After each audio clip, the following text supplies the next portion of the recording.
So hello everyone, कैसे हैं आप सब? कैसी चल रही है आप लोगों की पढ़ाई? आई होप सो कि काफ़ी अच्छी चल रही होगी। उसको कंटिन्यू करते हुए हम आगे बढ़ते हैं जीएसटी के चैप्टर थर्ड में। ठीक है, हमारे पहले दो चैप्टर अच्छे से हो चुके हैं with along with the questions. आज हम करेंगे जीएसटी का थर्ड चैप्टर। पहले उसका मैं आपको ओवरव्यू दूंगी, पूरा रिवाइज करवा दूंगी एंड उसके बाद अपन इसके सारे क्वेश्चंस करेंगे। ठीक है बच्चों, स्टार्ट करते हैं। चलो, चार्ज ऑफ जीएसटी हमारा क्या हो चुका है? सेक्शन 7 सप्लाई और section 8 that is composite and mix supply, ये पूरा अपन ने डन कर दिया। आगे बढ़ेंगे सेक्शन 9 और सेक्शन 10 में। चार्ज ऑफ जीएसटी ये क्या होता है बच्चों? देखो क्या होता है ना, चार्जिंग सेक्शन होता है जिसमें पावर दी गई होती है, जिसमें लिखा होता है कि जीएसटी लेवी करना है, जीएसटी कलेक्ट करना है, कौन लेवी करेगा, कौन कलेक्ट करेगा, ये सारी चीज़ें। ठीक है, सो प्रोविजंस रिलेटिंग टू लगाना, जीएसटी लगाना, जीएसटी कलेक्ट करना, वो सीजीएसटी एक्ट और आईजीएसटी एक्ट में दिया हुआ है। सीजीएसटी एक्ट के सेक्शन 9 में दिया हुआ है और आईजीएसटी एक्ट के सेक्शन 5 में दिया हुआ है। बट अपने कोर्स में हमको क्या पढ़ना है? Section 9 of CGST. ठीक है, चलो।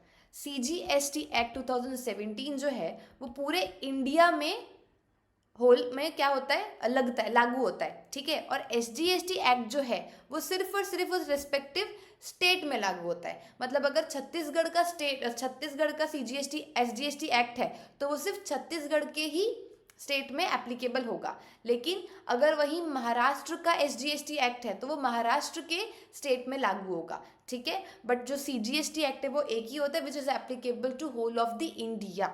अब जीएसटी में आपको इंडिया का डेफिनेशन भी पता होना चाहिए। ठीक है, किस पे दिया है जीएसटी का डेफिनेशन? सीजीएसटी एक्ट में दिया गया है इंडिया मतलब जमीन, पानी और हवा, land, water and air. Land मतलब सर टेरिटरी ऑफ इंडिया जो कि आर्टिकल 1 में दी गई है कॉन्स्टिट्यूशन के।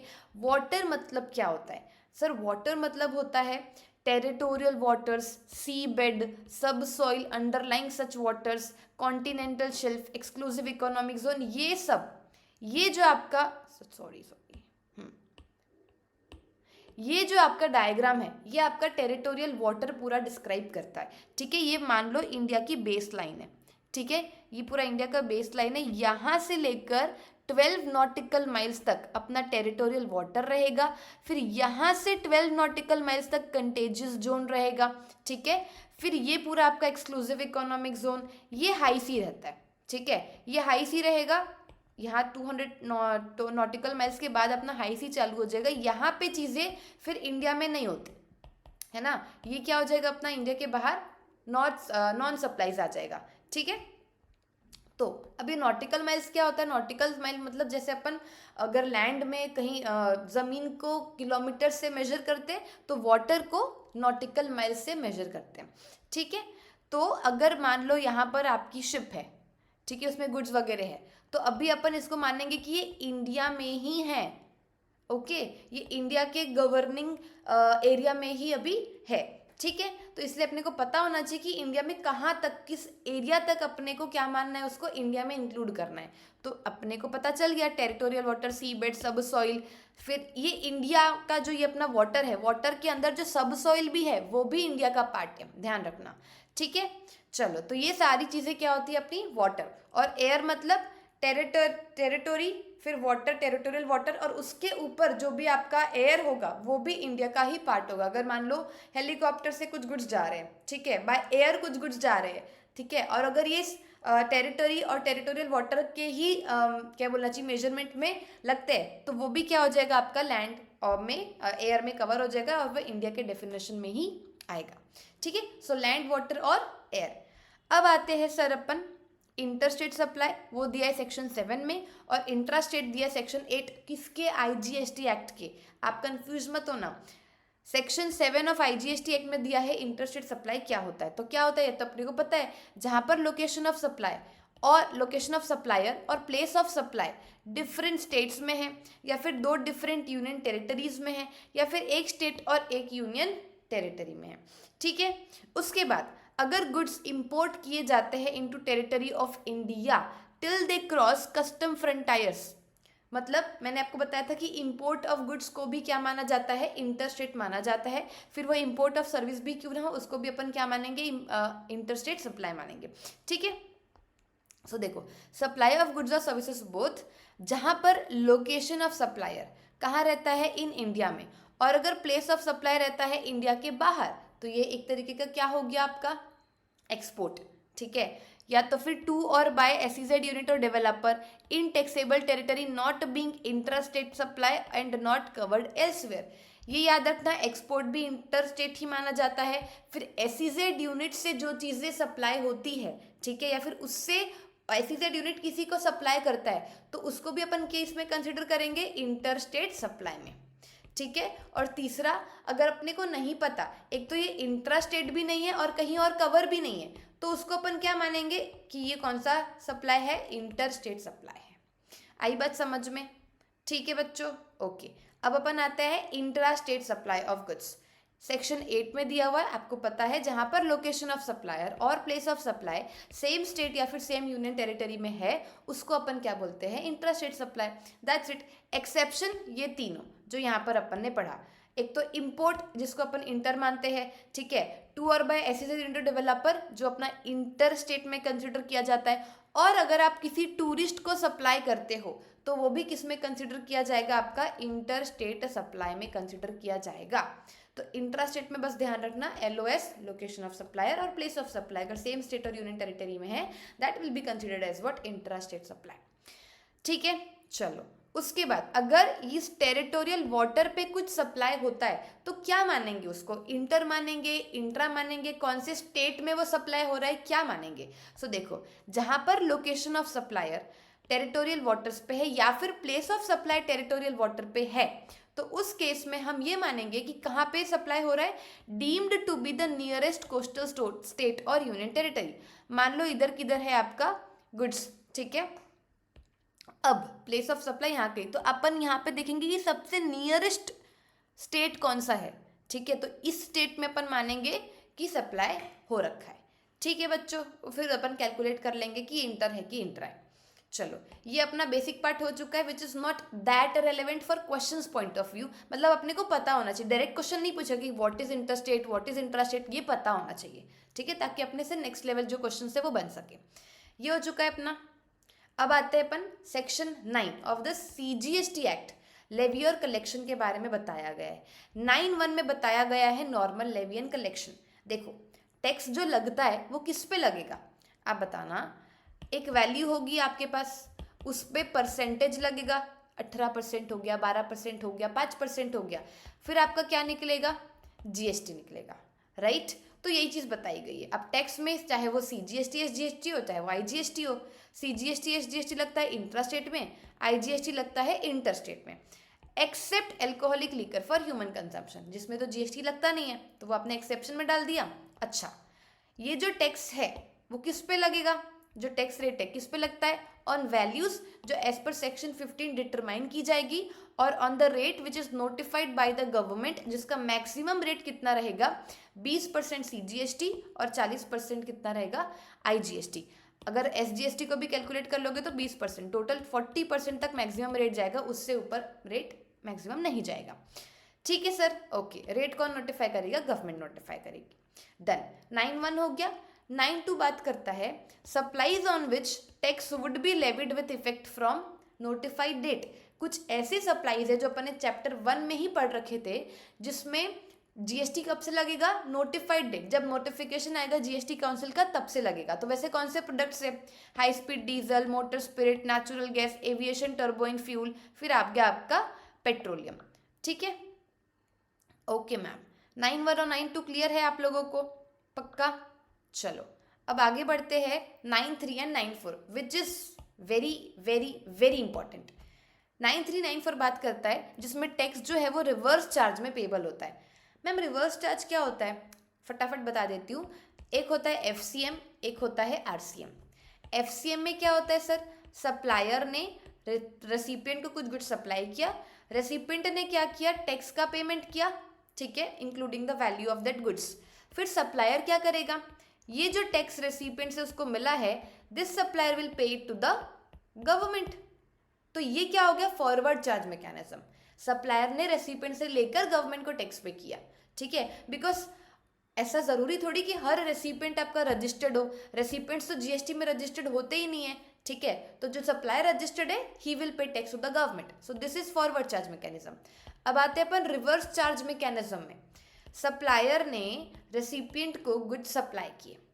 सप्लायर मान लो आप अनरजिस्टर्ड पर्सन है, बट रेसिपिएंट आपका बड़ा आदमी है, रेसिपिएंट रजिस्टर्ड पर्सन है, ठीक है। तो यहाँ पर क्या होगा ना, ये वैल्यू तो सप्लायर को पे कर देगा, बट टैक्स ये सप्लायर को ना देते हुए डायरेक्टली रेसिपिएंट किसको देगा, गवर्नमेंट को टैक्स दे देगा। तो जहाँ पर रेसिपिएंट टैक्स पे करता है, ठीक है, उसको अपन कौन सा मैकेनिज्म बोलते हैं, रिवर्स चार्ज मैकेनिज्म, और फिर वो प्रोविजंस इसके ऊपर सारे एप्लीकेबल होते हैं, ठीक है। और एक चीज़ ध्यान रखना, आगे ना कई सारी आरसीएम में कुछ जो सर्विसेज है वो ऐसे आएगी कि आपको फाइंड आउट करने में बहुत कंफ्यूजन होगा कि रेसिपिएंट कौन है और सप्लायर कौन है। तो एक चीज़ चेक कर लेना एकदम, ये वाली जो एक से मंत्र ध्यान रखना, ठीक है। कौन सा मंत्र, जो पैसा देगा वही रेसिपिएंट होगा, ठीक है। तो चेक करना कि पैसा कौन दे रहा है। मैं आगे आप लोगों को ये चीज़ें कनेक्ट करवाऊंगी, कौन सी सर्विस में आपको ऐसा मतलब कंफ्यूजन हो सकता है, ठीक है। सो जो पैसा देगा वो रेसिपिएंट होगा, तो फिर अगर वही टैक्स पे कर रहा है तो फिर वो आरसीएम में आ जाएगा। आई बात समझ में? चलो, तो 9(3) और 9(4) में आरसीएम के सर्विसेज दिए हुए हैं और गुड्स भी। सो सप्लाई ऑफ गुड्स और सर्विसेज और बोथ जो कि गवर्नमेंट ने नोटिफाई किए हैं, ठीक है, जिसमें गवर्नमेंट ने बताया है कि इस सर्विसेज में या फिर इस गुड्स में क्या लगेगा, आरसीएम लगेगा, ठीक है। अभी आते हैं अपन supply of specified category of goods और सर्विसेज और both by the unregistered person to specified class of registered person. यहाँ पर सप्लायर आपका अनरजिस्टर्ड है और कुछ एक specified class of recipient government ने बता दिए हैं, जिसमें क्या लगेगा सर, आरसीएम लगेगा। आप आगे अपन 9(4) को रिवाइज करेंगे तो आपको क्लिक हो जाएगा। 9(5) बात करता है, ये देखो 9(5) आरसीएम का नहीं है ना, 9(5) में टैक्स कौन पे करता है, इलेक्ट्रॉनिक कॉमर्स ऑपरेटर, ध्यान रखना, ठीक है। चलो स्टार्ट करते हैं आरसीएम की कुछ इंपॉर्टेंट सर्विसेज से। आरसीएम में क्या होता है, रेसिपिएंट गुड्स और सर्विस या फिर दोनों का क्या करता है, टैक्स पे करता है डायरेक्टली गवर्नमेंट को। चलो पहला आता है goods transport agency, which is really very important. पहला प्रोविजन जीटीए का, अगर जीटीए ने स्पेसिफाइड रेसिपिएंट्स को अपनी सर्विस दी है, अगर ये स्पेसिफाइड रेसिपिएंट्स है तो आरसीएम में टैक्स कौन पे करेगा, स्पेसिफाइड रेसिपिएंट्स टैक्स पे करेंगे, ठीक है। अभी स्पेसिफाइड रेसिपिएंट्स कौन होते हैं, मैं एक ऐसा अपने जब मैं इंटर फाइनल में पढ़ती थी आरसीएम वाला चैप्टर, तो मैं ध्यान रखती थी एक ऐसे ट्रिक जैसा कि रेसिपिएंट अगर बड़ा आदमी होगा, ठीक है, तो वो टैक्स पे करेगा और आरसीएम लगेगा। तो अभी मैं जितने भी स्पेसिफाइड रेसिपिएंट्स बताऊंगी ना, ये सब बड़े बड़े लोग हैं। कौन से बड़े बड़े लोग हैं, देखो फैक्ट्री वाले लोग जो फैक्ट्री रजिस्टर्ड है अंडर और governed bye factories act, factories act में गवर्नड है। फिर सोसाइटी जो कि सोसाइटी रजिस्ट्रेशन एक्ट में रजिस्टर्ड है। फिर उसके बाद cooperative society which is established by under any law, ध्यान रखना ना, अंडर एनी लॉ। कोई भी रजिस्टर्ड पर्सन, अरे बाबा रेसिपिएंट रजिस्टर्ड है, मोदी जी को टैक्स से मतलब है, चाहे वो सप्लायर दे चाहे वो रेसिपिएंट दे। सप्लायर नहीं दे पा रहा है, रेसिपिएंट रजिस्टर्ड है, तो भाई तू दे दे, मेरे को टैक्स चाहिए, ठीक है। Okay, any registered person, any body corporate, और ये ध्यान रखना इसका एमसीक्यू में कई बार पूछा जाता है, एनी पार्टनरशिप फर्म, चाहे वो रजिस्टर्ड है चाहे वो नहीं है। देखना यहाँ पे अपन ने जितना भी पढ़ा ना वो सब रजिस्टर्ड पढ़ा, सिर्फ एक ऐसी पार्टनरशिप फर्म है जो अगर रजिस्टर्ड होगी तो भी चलेगा, नहीं होगी तो भी चलेगा। लेकिन अगर ये जीटीए ने किसी भी पार्टनरशिप फर्म को अपनी सर्विस प्रोवाइड करता है तो फिर ये आरसीएम में टैक्स पे करेगा। आई बात समझ में? और कोई भी कैजुअल टैक्सेबल पर्सन। चलो पहला उसका प्रोविजन हो गया जीटीए का। दूसरा प्रोविजन क्या बोलता है सर? दूसरा प्रोविजन बोलता है अगर जीटीए ने किसी ऐसे department, establishment of central government, state government, union territory और लोकल अथॉरिटी और गवर्नमेंट एजेंसी जिन्होंने जीएसटी में रजिस्ट्रेशन क्यों लिया है, only for the purpose of deducting TDS under section 51, सिर्फ इसी पर्पस के लिए उन्होंने क्या लिया है, जीएसटी में रजिस्ट्रेशन लिया है, ठीक है। तो इनको जब जीटीए अपनी सर्विस प्रोवाइड करता है तो उस केस में आरसीएम नहीं लगेगा, ये एग्जेम्प्ट हो जाएगा। अभी जब अपन इसके बाद एग्जाम्शन चैप्टर का रिवीजन करेंगे ना स्टूडेंट्स, तो वहाँ पर जीटीए वाली चीज़ें, ठीक है, और ये अपना एग्जाम्शन वाले जितनी भी एंट्रीज है वो अपन और एक बार डिस्कस करेंगे और आरसीएम चैप्टर से लिंक करेंगे। तो अभी आप लोगों को क्या ध्यान रखना है, अगर ऐसे डिपार्टमेंट्स को जिन्होंने सिर्फ टीडीएस डिडक्ट करने के लिए जीएसटी में रजिस्ट्रेशन लिया और कोई पर्पस नहीं है उनका, तो उस केस में आरसीएम लगेगा क्या? नहीं, उस केस में एग्जाम्शन आ जाएगी, ठीक है। उसके बाद जीटीए, अगर किसी ऐसे रिसिपिएंट को जीटीए की सर्विस देता है which is other than the specified recipients, जो अपन ने पीछे पढ़ा ना, जितने भी स्पेसिफाइड रिसिपिएंट्स हैं उनके अलावा अगर और कोई रिसिपिएंट होगा तो उस केस में क्या हो जाएगा? एग्जेम्प्ट हो जाएगा और आरसीएम आपका नहीं लगेगा। तो 3 प्रोविजन इसके याद रखना। अभी मैंने क्या बताया था, रेसिपिएंट कौन होता है? जो पेमेंट करता है। तो यहाँ पे मैंने नोट डाल दिया है कि अ पर्सन हु पेज और liable to pay the freight, जो भाड़ा पे करेगा transportation of goods by road का, ठीक है, इन गुड्स कैरियर, जो कि कहाँ लोकेटेड है? टैक्सेबल टेरिटरी में लोकेटेड है, तो उसको अपन क्या बोलेंगे? रेसिपिएंट बोलेंगे, ठीक है। चलो उसके बाद further nothing contained in this entry shall apply to supplier. अब जीटीए महान व्यक्ति ने रजिस्ट्रेशन लिया है और एक्सरसाइज किया है ऑप्शन कि टैक्स तो मैं ही पे करेगा ऑन एफसीएम बेसिस। तो अब गवर्नमेंट बोलेगा ठीक है तू पे कर, तू रजिस्ट्रेशन ले, तूने ऑप्शन लिया एफसीएम में टैक्स पे करने का, हमको सिर्फ टैक्स से मतलब है। तो सप्लायर ने रजिस्ट्रेशन ले लिया, ऑप्शन एक्सरसाइज कर लिया कि मैं फॉरवर्ड चार्ज में टैक्स कौन पे करता है? सप्लायर की रेसिपिएंट सप्लायर, तो सप्लायर टैक्स पे करेगा, ठीक है। उस केस में फिर आरसीएम के प्रोविजंस नहीं लगेंगे, ठीक है स्टूडेंट्स। अभी आगे सप्लायर 3 चीज़ करेगा। सबसे पहला तो ऑप्शन एक्सरसाइज करेगा, रजिस्ट्रेशन लेगा कि मैं एफसीएम में टैक्स पे करूंगा। उसके बाद जो भी वो टैक्स इनवॉइस इशू करेगा ना, उसमें वो डिक्लेरेशन दे देगा दैट ये जो है एफसीएम बेसिस पर मैं टैक्स पे कर रहा हूँ, ठीक है। अभी एक चार्ट है, summary person liable to pay tax under GTA service, कौन से पर्सन कब कब लाइबल होंगे। तो देखो, अगर जीटीए रजिस्टर्ड है, उसने ऑप्शन एक्सरसाइज कर लिया है कि मैं खुद से टैक्स पे करूंगा, अगर वो खुद से टैक्स पे करना चाहता है जीटीए, तो यही खुद टैक्स पे करेगा और यही पर्सन होगा लाइबल टू पे टैक्स, ठीक है। अभी ना ऑप्शंस मतलब rate of tax, 2 rate of tax है, 12% और 5%। 5% जो है वो एफसीएम वाला है, और सॉरी 12% जो है वो एफसीएम वाला और 5% भी एफसीएम वाला। बट ध्यान रखना 5% वाले केस में आपको आईटीसी मिलता है क्या? नहीं, आपको इसमें आईटीसी नहीं मिलता। मैं आप लोगों के लिए इसमें लिख देती हूँ, ठीक है, नो आईटीसी। बट 12% वाले में आपको मिलता है आईटीसी, ठीक है, आईटीसी कैन बी अवेल्ड। तो ये चीज़ आप लोगों को ध्यान रखनी है। और एक दिमाग लगाना, आईटीसी का चैप्टर सेक्शन 16(1) में क्या लिखा हुआ है कि एलिजिबल कब होगा कोई पर्सन आईटीसी अवेल करने के लिए? जब वो एक रजिस्टर्ड पर्सन होगा, है ना। तो अगर इसमें रजिस्टर्ड जीटीए है, ठीक है, तो उस केस में आईटीसी तभी तो अवेल कर पाएगा ना जब वो रजिस्टर्ड होगा। इंटरलिंक्ड है ये, ठीक है। तो ध्यान रखना फटाफट से, 12% आईटीसी अवेल कर सकता है, 5% आईटीसी अवेल नहीं कर सकता है। फॉरवर्ड चार्ज मैकेनिज्म में वो टैक्स पे करेगा क्योंकि उसने खुद ने क्या किया है? ऑप्ट आउट किया है कि मैं फॉरवर्ड चार्ज में पे करूंगा। उसके बाद बात करते हैं सर अपन जहाँ पे जीटीए ने एक्सरसाइज ऑप्ट नहीं किया है टू पे इटसेल्फ, तो 5% टैक्स रेट में वो पे करेगा अंडर आरसीएम और आरसीएम में रेसिपिएंट पे करेगा, ठीक है। चलो सेकेंड सर्विस आते हैं अपन लीगल सर्विसेज में। लीगल सर्विसेज में कौन कौन सर्विस प्रोवाइड करता है? कौन सी सर्विस प्रोवाइड करता है? Individual advocate including a senior advocate और अ फर्म ऑफ एडवोकेट। ये लोग क्या दे रहे हैं? लीगल सर्विसेज दे रहे हैं। किसको? किसी भी बिजनेस एंटिटी को जो कहाँ पे लोकेटेड है सर? टैक्सेबल टेरिटरी में लोकेटेड है।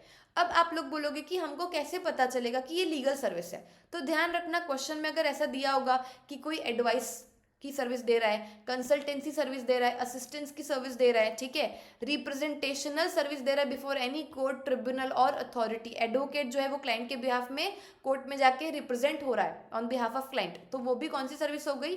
Representational service, and which is included in what? Legal services. तो इस केस में टैक्स कौन पे करेगा? ये वाली बिजनेस एंटिटी टैक्स पे करेगी। आई बात समझ में? पक्का, ठीक है।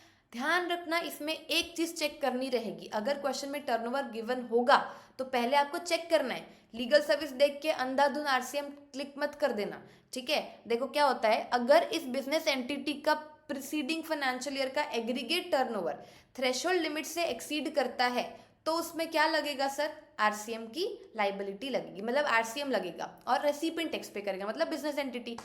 लेकिन अगर इस बिजनेस एंटिटी का प्रीसीडिंग फाइनेंशियल ईयर में एग्रीगेट टर्नओवर थ्रेशोल्ड लिमिट से कम होता है, मतलब वो तो लाइबल ही नहीं है ना रजिस्ट्रेशन होने के लिए, उस केस में वो एग्जेम्प्ट कर देंगे, ध्यान रखना, ठीक है, उस केस में वो एग्जेम्प्ट हो जाएगा। ये पढ़ लिया अपन ने। बात करते हैं आर्बिट्रल ट्रिब्यूनल की, अगर वो सर्विस देता है किसी भी बिजनेस एंटिटी को तो बिजनेस एंटिटी टैक्स पे करेगी, ठीक है। उसके बाद बात करते हैं, ये इंपॉर्टेंट है, स्पॉन्सरशिप वाली सर्विस क्या है इसमें, कोई भी सर्विस कोई भी पर्सन अगर स्पॉन्सरशिप की सर्विस देता है किसी भी बॉडी कॉरपोरेट को या फिर पार्टनरशिप फर्म को जो कहाँ पर लोकेटेड है, टैक्सेबल टेरिटरी में लोकेटेड है, तो ये बॉडी कॉरपोरेट या फिर पार्टनरशिप फर्म टैक्स पे करेगी। कब, अभी ध्यान देना, एनी पर्सन अदर देन, ये अमेंडमेंट था, other than a body corporate, मतलब सप्लायर, पहले तो आपको जब भी स्पॉन्सरशिप की सर्विस वाला क्वेश्चन दिखेगा पता करो सप्लायर कौन है, रेसिपिएंट कौन है। अगर सप्लायर कोई भी पर्सन है, इंडिविजुअल है, फर्म है, कोई भी, लेकिन अदर देन बॉडी कॉरपोरेट होना चाहिए, ठीक है, तो फिर ठीक है, पहला सप्लायर वाला तो क्राइटेरिया फुलफिल हो गया। रेसिपिएंट कौन होना चाहिए सर, कोई भी बॉडी कॉरपोरेट, कोई भी पार्टनरशिप फर्म होना चाहिए, ठीक है। तो रेसिपिएंट का भी क्राइटेरिया क्लिक हो गया, तो उस केस में कौन टैक्स पे करेगा, कोई भी बॉडी कॉरपोरेट या फिर पार्टनरशिप फर्म जो कि रेसिपिएंट है। एग्जाम्पल देखते हैं, मान लो कि कृष्णा, मतलब मैंने क्या किया, पैसे दिए आईपीएल वालों को, किस चीज़ के पैसे दिए, किस चीज़ के, आईपीएल वालों को, कि मुझे आपको पैसे देने हैं, आप मतलब स्पॉन्सर करना है मुझे, ठीक है। तो अभी इस केस में रेसिपिएंट कौन होगा, पैसे कौन दे रहा है, मैं, ठीक है, तो मैं रेसिपिएंट हुई। मुझे आईपीएल वालों ने क्या दिया, स्पॉन्सर करने के लिए स्पॉन्सरशिप सर्विस दिया कि मैं उनको स्पॉन्सर कर सकती हूँ, मैंने उनको पैसे दिए, उन्होंने मुझे स्पॉन्सरशिप की सर्विस दिया। तो आईपीएल क्या है, क्या ये बॉडी कॉरपोरेट है क्या, नहीं, तो सप्लायर तो चलो ठीक है, ये मैच हो रहा है। कृष्णा रेसिपिएंट है क्योंकि ये पैसा दे रही है, यहाँ पर कंफ्यूजन होता है, जो पैसा देगा वो रेसिपिएंट होगा, ठीक है। तो कृष्णा ने पैसा दिए, कृष्णा रेसिपिएंट है, तो ये क्या हो जाएगा आपका, रेसिपिएंट में कौन होना चाहिए, सिर्फ बॉडी कॉरपोरेट और पार्टनरशिप फर्म होना चाहिए, तो यहाँ पर फॉरवर्ड चार्ज मैकेनिज्म में टैक्स लगेगा। समझ आई बात। वहीं अगर कृष्णा लिमिटेड होता, कृष्णा लिमिटेड ने पैसा दिया होता स्पॉन्सर के लिए, किसको, आईपीएल वालों को, तो तब सप्लायर का तो क्राइटेरिया फुलफिल हो रहा है, बट क्या कृष्णा लिमिटेड का क्राइटेरिया फुलफिल हो रहा है, रेसिपिएंट का ये भी हो रहा है, दोनों ही मैच हो रहे हैं, रेसिपिएंट होना ही चाहिए बॉडी कॉरपोरेट, तो क्या हो गया, ये आरसीएम में बॉडी कॉरपोरेट टैक्स पे करेगा। अब मेरा वाला अगर लॉजिक लगाओगे तो बड़ा कौन है, बड़ा आदमी, लिमिटेड, बॉडी कॉरपोरेट, तो ये टैक्स पे करेगा आरसीएम में, दैट्स सिंपल, ठीक है। चलो आगे, central government, state government services में भी आरसीएम लगता है। अभी गवर्नमेंट सप्लायर है, क्या गवर्नमेंट खुद को टैक्स पे करेगी क्या, एक लॉजिक लगाओ, नहीं ना, ठीक है। तो अगर गवर्नमेंट सर्विस दिया जाता है किसको, किसी भी बिजनेस एंटिटी को जो कि कहाँ लोकेटेड है, टैक्सेबल टेरिटरी में, तो कौन टैक्स पे करेगा उस चीज़ में, बिजनेस एंटिटी टैक्स पे करेगी। आई बात समझ में, ठीक है। एक्सक्लूडिंग, ये 4 सर्विसेज एक्सक्लूड होती है, ये 4 सर्विसेज एक्सक्लूड होती है, ध्यान रखना। एक तो renting of immovable property, services by department of post, फिर services in relation to an aircraft or a vessel which is inside or outside the precincts of a port or an airport, and then transport of goods or passengers।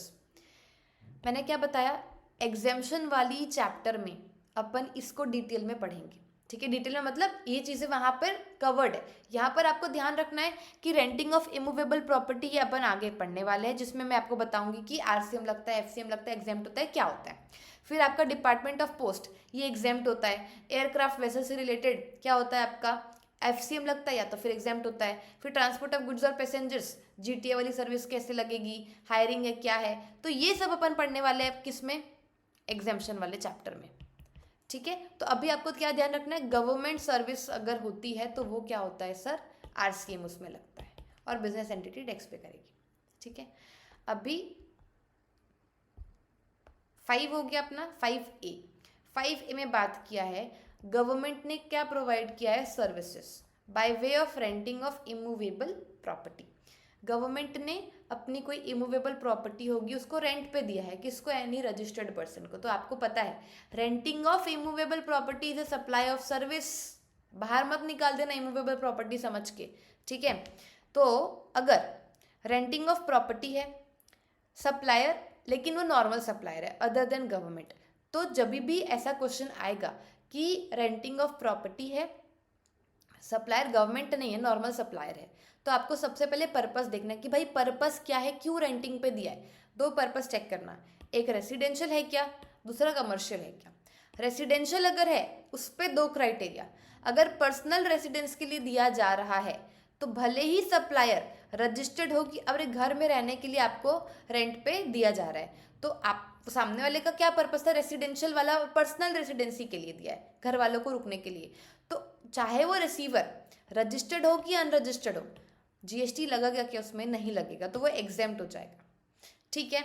उसके बाद stay of employees, residential he purpose था but employ के रुकने के लिए दिया, ये business use के लिए दिया है। इस केस में आपको चेक करना रहेगा कि रिसीवर, जो रिसीवर है वो रजिस्टर्ड है क्या, अगर रजिस्टर्ड है तो क्या लगेगा उसमें, रिवर्स चार्ज मैकेनिज्म। अगर रिसीवर अनरजिस्टर्ड है तो क्या लगेगा उसमें, एग्जेम्प्ट होगा। ठीक है, रजिस्टर्ड होगा तो भाई तू ही दे दे टैक्स, रिसीवर अनरजिस्टर्ड होगा तो भाई तू एग्जेम्प्ट कर दे, क्योंकि अल्टीमेटली पर्पस क्या है, रेसिडेंशियल। तो अपना रेसिडेंशियल पार्ट अपन ने चेक कर लिया। अभी चेक करना कमर्शियल है क्या ये, अगर कमर्शियल पर्पस है तो सबसे पहले चेक करो कि जो सप्लाई कर रहा है, जो सर्विस प्रोवाइडर है, वो सप्लायर रजिस्टर्ड है क्या। अगर वो खुद ही रजिस्टर्ड है तो भाई तू टैक्स पे कर दे, क्यों खामों का रेसिपिएंट को परेशान कर रहा है। ठीक है, बट अगर सप्लायर ने बोला कि नहीं मैं रजिस्टर्ड नहीं हूँ, तो गवर्नमेंट बोलेगी पकड़ रेसिपिएंट को। रिसीवर रजिस्टर्ड है क्या, अगर रिसीवर रजिस्टर्ड है, पर्पस कमर्शियल है, तो भाई रिसीवर तू टैक्स पे कर देना आरसीएम में। ठीक है, और अगर रिसीवर अनरजिस्टर्ड है, सप्लायर अनरजिस्टर्ड है, तो भाई जब दोनों ही जीएसटी में रजिस्टर्ड नहीं है तो उसमें जीएसटी ही नहीं लगेगा ना, उसको एग्जेम्प्ट मत बोल देना, उसमें जीएसटी ही नहीं लगेगा। ठीक है, चलो ये हो गया supplier other then government. But अगर सप्लायर गवर्नमेंट हुई तो जो रेसिडेंशियल पर्पस वाला है ना वो सेम यही पार्ट है। ठीक है, लेकिन कमर्शियल वाले पार्ट में आपको पहले बस चेक करना है, रिसीवर रजिस्टर्ड होगा तो आरसीएम, रिसीवर अनरजिस्टर्ड होगा तो फिर एफसीएम। आई होप कि इस पार्ट में स्टूडेंट्स को सच में कन्फ्यूजन होता है। ठीक है, लेकिन अब आपका कन्फ्यूजन है दूर हो चुका होगा, और ये और दूर होगा जब अपन इसके सारे क्वेश्चंस करेंगे। ठीक है, 5 भी बात करता है, कोई भी पर्सन अगर अपने डेवलपमेंट राइट, ठीक है, या फिर फ्लोर स्पेस इंडेक्स जो है वो ट्रांसफर करता है किसी प्रमोटर को, आप समझ लो बिल्डर हो गया, कॉन्ट्रैक्टर हो गया, इसको ये सारे डेवलपमेंट राइट्स ट्रांसफर कर रहा है, तो ये प्रमोटर क्या करेगा, आरसीएम बेसिस पर टैक्स पे करेगा। ठीक है, उसके बाद कोई भी पर्सन अगर long term lease of land देता है, लॉन्ग टर्म लीज कब मानी जाएगी, when it is more than और इक्वल्स टू 30 ईयर्स। ठीक है, किसको दे रहा है वो, प्रमोटर को, against consideration in the form of what, upfront amount. Upfront amount पैसे लेंगे ना, वो सलामी, premium, cost, price, development charges, कोई भी पैसे, जो भी पैसा वो लेगा अपफ्रंट अमाउंट, या फिर पीरियोडिक रेंट हो गया, तो ये इस केस में टैक्स कौन पे करेगा, प्रमोटर, लॉन्ग टर्म लीज के केस में। ठीक है, फिर मैंने आपको सप्लाई चैप्टर में डायरेक्टर का एक पार्ट बताया था, एम्प्लॉय एम्प्लॉयर वाला। ठीक है, कुछ चीज़ें उधर कवर्ड थी, बट इधर 3 और चीज़ें कवर्ड है जो आपको उधर से भी कनेक्ट करनी है, और इसका आगे मैं पढ़ाती हूँ। देखो क्या है, डायरेक्टर अगर डायरेक्टरशिप की सर्विस देता है किसको, कंपनी या फिर बॉडी कॉर्पोरेट को, जो कि किधर है, टैक्सेबल टेरिटरी में। चेक करना, डायरेक्टर इंडिपेंडेंट है। ठीक है, जो क्या है, एम्प्लॉय नहीं है, एम्प्लॉय नहीं है, इंडिपेंडेंट डायरेक्टर है, वो अपने डायरेक्टर की कैपेसिटी पे सर्विस प्रोवाइड कर रहा है, तो ये क्या हो जाएगा, आपका टैक्सेबल हो जाएगा, और इसमें क्या लगेगा सर, आपका रिवर्स चार्ज मैकेनिज्म लगेगा। और आप बताओ रिसिपिएंट कौन है और सप्लायर कौन है, प्लीज़ एक बार पॉज करो और खुद गेस करो, गेस मतलब लॉजिक लगाओ, रिसीवर कौन होगा, सप्लायर कौन होगा। पॉज किया, करने के बाद अब रिसीवर कौन होगा, जो पैसा पे करता है। अभी डायरेक्टर पैसा पे कर रहा है कि कंपनी पैसा पे कर रही है, कंपनी पैसा पे कर रही है, डायरेक्टर तो डायरेक्टरशिप की सर्विस दे रहा है ना, राइट, तो फिर रिसिपिएंट ये होगा। देखो यहाँ पे तो मैंने एरो बना के बढ़िया लिख दिया, ये सप्लायर है, रिसिपिएंट है। क्वेश्चन जब बड़े बड़े आएंगे ना तभी कन्फ्यूजन होगा कि वो कंपनी के अलग से नाम दे रहे, डायरेक्टर का अलग से नाम दे रहा है, तब कन्फ्यूजन होता है। तो तब ये मंत्र ध्यान रखना, पैसा जो देगा रिसिपिएंट वही होगा। ठीक है, अभी सेकेंड प्रोविजन इसी का, डायरेक्टर का रेम्यूनरेशन अगर कंपनी की बुक्स में एज अ सैलरी डिक्लेयर किया गया है, ये पढ़ा था अपन ने उधर सप्लाई चैप्टर में भी, जिसका टीडीएस डिडक्ट हुआ है अंडर सेक्शन 192। तो क्या अपन इसको सप्लाई मानेंगे? क्या नहीं मानेंगे? अपने को पता है सैलरी कब डिक्लेयर किया जाता है, जब एम्प्लॉय एम्प्लॉयर का रिलेशन होता है, जो शेड्यूल 3 में पहले ही बाहर निकल चुका है। ठीक है, उसके बाद अगर फीस दे रहे हो आप फॉर प्रोफेशनल और टेक्निकल सर्विसेज, जो कि एज अ सैलरी डिक्लेयर नहीं किया गया है, ठीक है, और उसका टीडीएस कटता है 194J में। ये भी ध्यान रखना आप लोग, इतना ही अच्छे से सेंटेंस फॉर्म करके लिखोगे आपको पूरे नंबर मिलेंगे। टीडीएस अंडर सेक्शन 192 सैलरी वाला, जिसमें सप्लाई जिसको नहीं मानते, और टीडीएस अंडर सेक्शन 194J जिसमें आरसीएम लगता है, रिवर्स चार्ज मैकेनिज्म, ध्यान रखना। ठीक है, अच्छा एक और क्लैरिफिकेशन था इसमें। क्या क्लैरिफिकेशन था? Services by director in personal और प्राइवेट कैपेसिटी टू कंपनीज और body corporate are not taxable under RCM. अगर डायरेक्टर अपनी, अच्छा डायरेक्टर क्या 24 घंटे कंपनी का ही काम करता है क्या?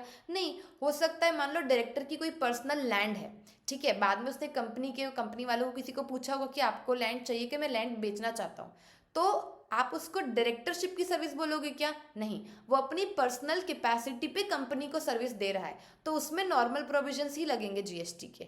ठीक है, तो services by director in personal और प्राइवेट कैपेसिटी टू कंपनीज और body corporate they are not taxable under RCM. उसमें क्या रहेगा? नॉर्मल प्रोविजंस लगेंगे जीएसटी के। For example renting of immovable property. ठीक है, अब आते हैं इंश्योरेंस एजेंट अगर सर्विस देता है किसी भी पर्सन को जो इंश्योरेंस बिजनेस क्या करता है, चलाता है, तो इंश्योरेंस एजेंट किसी मान लो इंश्योरेंस कंपनी को सर्विस दे रहा है अपनी इंश्योरेंस एजेंसी वाली, तो इस केस में बड़ा आदमी कौन है? इंश्योरेंस कंपनी वाला, तो टैक्स कौन पे करेगा? ये। रिकवरी एजेंट सर्विस दे रहा है किसको? Banking company, financial institution, NBFC को, जो कहाँ पे लोकेटेड है? टैक्सेबल टेरिटरी पे, तो टैक्स कौन पे करेगा? ये लोग टैक्स पे करेंगे। ठीक है, फिर आपका म्यूजिक कंपोजर हो गया, फोटोग्राफर हो गया, आर्टिस्ट हो गया, इस तरीके के लोग कौन सी सर्विस दे रहे हैं? अपना जो कॉपीराइट है वो ट्रांसफर कर रहे हैं, म्यूजिक जो कंपोजर है वो म्यूजिक कंपनी को ट्रांसफर कर रहा है, फोटोग्राफर आपके जो मेन जो कंपनी जिनको फोटोज जो है वो पब्लिश करने हैं उनको ट्रांसफर कर रहा है। ठीक है, आर्टिस्ट जो है वो प्रोड्यूसर को ट्रांसफर कर रहा है। तो इन लोग क्या करेंगे? इस सर्विस के बिहाफ में रेसिपिएंट क्या करेंगे? पैसा देंगे, कॉपीराइट लेने का पैसा देंगे, तो इन लोग कौन हो गए? रेसिपिएंट हो गए, तो ये क्या करेंगे? आरसीएम में टैक्स पे करेंगे। 9A author. ऑथर को अलग से क्यों लिखा गया है? क्योंकि ऑथर में एक कंडीशन है ऑथर वाली सर्विस में जो इसमें नहीं है। ठीक है, ऑथर क्या करता है? ट्रांसफर करता है, परमिट करता है यूज और एंजॉयमेंट ऑफ कॉपीराइट, किसको? पब्लिशर को, जो किधर लोकेटेड है? टैक्सेबल टेरिटरी में लोकेटेड है। इसमें ऑथर के पास भी एक ऑप्शन है कि वो फॉरवर्ड चार्ज में टैक्स पे करने के लिए चूज कर सकता है। ठीक है, अगर उसने रजिस्ट्रेशन लिया है अंडर सीजीएसटी एक्ट और उसने डिक्लेरेशन फाइल कर दिया है कि I am exercising the option to pay tax under what? Forward charge mechanism, तू पे कर भाई टैक्स, गवर्नमेंट को टैक्स से मतलब है। ठीक है, उसको इनवॉइस में डिक्लेरेशन भी देना पड़ेगा कि I am paying the tax under FCM. ठीक है, उसके बाद आता है जो ओवरसी कमिटी होती है, आरबीआई ने कॉन्स्टिट्यूट की होती है। ठीक है, तो ये जो ओवरसी कमिटी है ये किसको सर्विस दे रही है? आरबीआई को। तो आरसीएम में टैक्स कौन पे करेगा? आरबीआई टैक्स पे करेगा। ठीक है, this is really very important word actually, क्योंकि ये जो वर्ड है ना ये अक्सर अपने क्वेश्चन में आता है और स्टूडेंट्स हो जाते हैं कंफ्यूज। देखो, individual direct selling agent other than a body corporate partnership firm और एलएलपी, जो सेलिंग एजेंट्स होते हैं, ठीक है, वो अगर सर्विस देते हैं बैंकिंग कंपनी एनबीएफसी को, बट ध्यान रखना सेलिंग एजेंट कौन होना चाहिए? इंडिविजुअल होना चाहिए। अगर वो इंडिविजुअल नहीं होंगे ना बच्चों, तो ये आरसीएम के प्रोविजंस नहीं लगेंगे। आपको ध्यान देना है, it should be individual direct selling agent, और अगर इंडिविजुअल होंगे तो बैंकिंग कंपनी या फिर एनबीएफसी क्या करेगी? आरसीएम में टैक्स पे करेगी।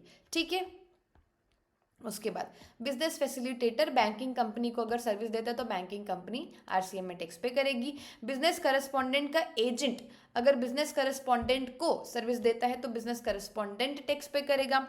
फिर ये इंपॉर्टेंट है, कोई भी पर्सन, सप्लायर कौन होना चाहिए? Any person other then a body corporate अगर सिक्योरिटी सर्विसेज देता है किसको? किसी रजिस्टर्ड पर्सन को।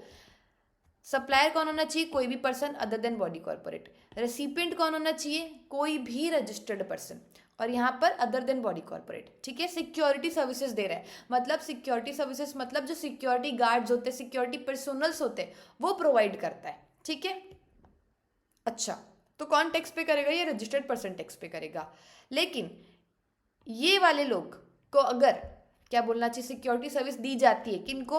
डिपार्टमेंट, एस्टैब्लिशमेंट ऑफ गवर्नमेंट, ठीक है, CGST, UTLA, अगर जिन्होंने रजिस्ट्रेशन लिया है only for the purpose of deducting TDS under section 51, तो RCM के प्रोविजंस नहीं लगेंगे, ठीक है।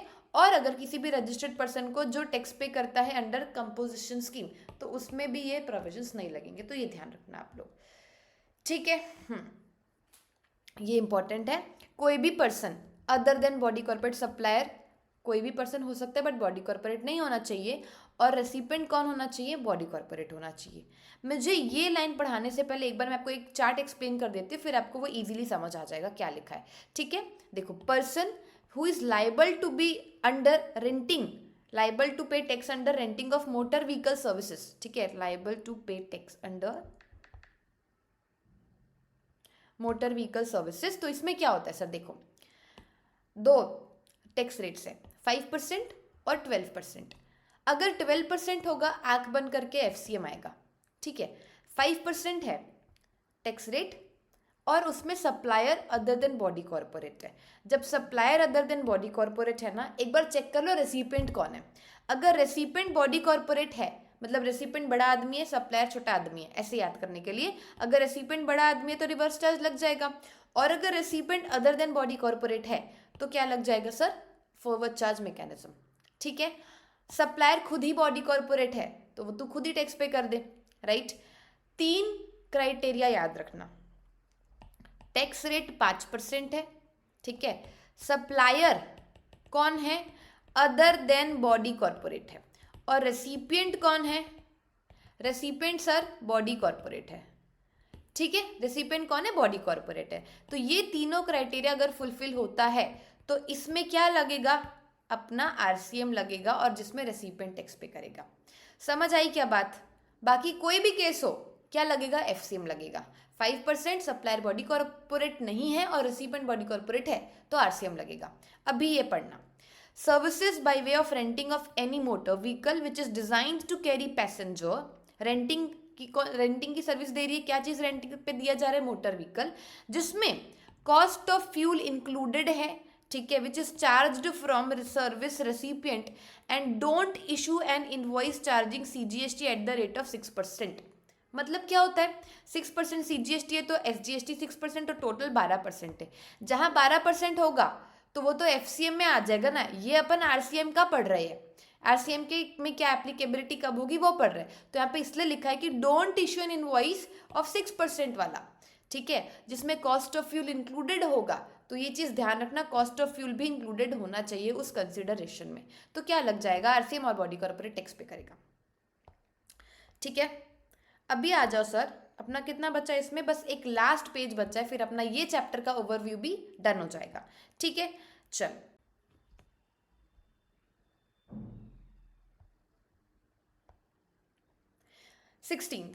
लेंडर जो है वो क्या करता है? शेयर्स या फिर सिक्योरिटीज लेंड करता है बोरोवर को। बोरोवर कौन होता है?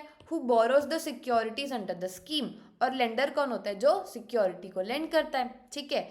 तो जो भी पर्सन डिपॉजिट करता है सिक्योरिटीज जो कि रजिस्टर्ड है इन हिज नेम और in the name of any other person duly registered on his behalf with approved intermediary होता है for the purpose of lending under scheme of SEBI. तो जिसको भी अगर अपनी सिक्योरिटीज लेंड करनी होती है तो खुद को वो रजिस्टर करवाएगा एंड देन वो सिक्योरिटीज लेंड कर सकता है। तो इस केस में टैक्स कौन पे करेगा? तो बोरोवर ऑफ सिक्योरिटी, ठीक है, वो टैक्स पे करेगा। एडिशनल सर्विसेज है जो नोटिफाई की गई है IGST पर्पस में। देखो, अभी तक हमने क्या पढ़ा? CGST एक्ट में जो भी सर्विसेज थे RCM में जिसमें टैक्सेबिलिटी आएगी वो पढ़ लिया। अभी ना IGST में भी ऑलमोस्ट सेम है, सिर्फ 2 सर्विसेज एक्स्ट्रा दी हुई है, वो अपन पढ़ लेते हैं। इसमें क्या सर्विस दी हुई है? कोई भी service which is supplied by any service supply bye any person जो किधर लोकेटेड है? नॉन टैक्सेबल टेरिटरी में लोकेटेड है। एंड कोई भी पर्सन जिसको सर्विस दे रही है वो किधर लोकेटेड है? Other than non taxable online recipient जो किधर लोकेटेड है? टैक्सेबल टेरिटरी में लोकेटेड है। इसमें कौन टैक्स पे करेगा? जो टैक्सेबल टेरिटरी में पर्सन लोकेटेड है। ये सिंपल सी बात है, इंपोर्ट ऑफ सर्विस हो रहा है। कोई भी पर्सन जो इंडिया के बाहर लोकेटेड है और जो पर्सन इंडिया में लोकेटेड है उसको वो सर्विस प्रोवाइड कर रहा है, तो ये इम्पोर्ट ऑफ सर्विस हो गया। और इम्पोर्ट ऑफ सर्विस में क्या लगता है आपका, आरसीएम लगता है, क्योंकि गवर्नमेंट सप्लायर्स को पकड़ के थोड़ी ना बोलेगी टैक्स दे, वो तो अपना जो इंडिया में है बंदा जो सर्विस ले रहा है उसको बोलेगी टैक्स दे, राइट। सेम इधर भी है, person located in non taxable territory providing to the importer who is located in the taxable territory. बस ये थोड़ा सा ध्यान रखना आप लोग, ठीक है। चलो अभी एक छोटा सा क्लैरिफिकेशन आया, जो हमने ये पढ़ा ना रेंटिंग ऑफ मोटर व्हीकल वाला, उसके रिगार्डिंग एक क्लैरिफिकेशन है।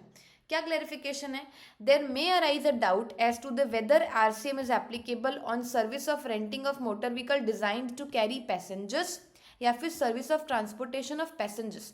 तो ये दोनों में ना डिफरेंस है, रेंटिंग अलग सर्विस होती है, ट्रांसपोर्टेशन ऑफ पैसेंजर की सर्विस देना वो अलग सर्विस होता है, ठीक है।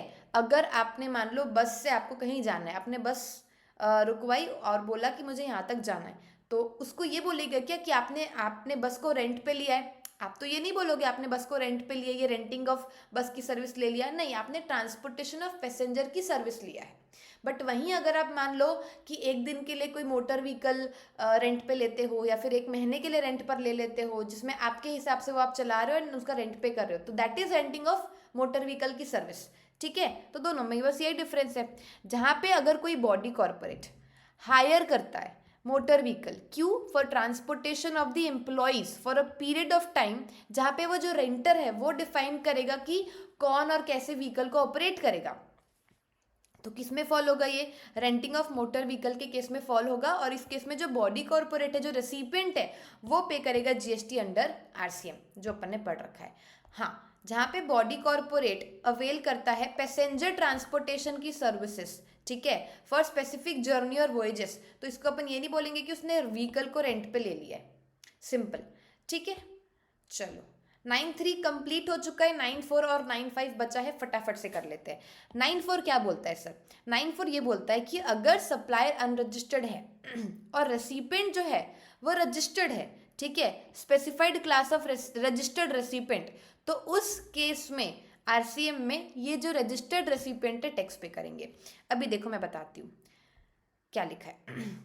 इफ वैल्यू ऑफ इनपुट्स और इनपुट सर्विसेज, ये मेजरली किस कैटेगरी की बात की जा रही है, जो आपका कंस्ट्रक्शन बिजनेस होता है, ठीक है, बिल्डर्स, प्रमोटर्स, ये जो लोग होते हैं जो बिजनेस करते हैं, उस पर्टिकुलर कैटेगरी की बात की जा रही है, ठीक है। तो उसमें अगर मान लो परचेज किया जाता है इनपुट या फिर इनपुट सर्विसेज, किससे, रजिस्टर्ड सप्लायर से, तो यहाँ पे ये क्राइटेरिया है कि आपको 80% इनपुट या फिर इनपुट सर्विस जो है वो रजिस्टर्ड सप्लायर से परचेस करना पड़ेगा। अगर आप उससे कम परचेस करते हो, मतलब मान लो आपने 60% का जो माल है, जो इनपुट सर्विसेज है, वो आपने रजिस्टर्ड सप्लायर से परचेस किया, तो अब डिफरेंशियल कितना हुआ, 20%।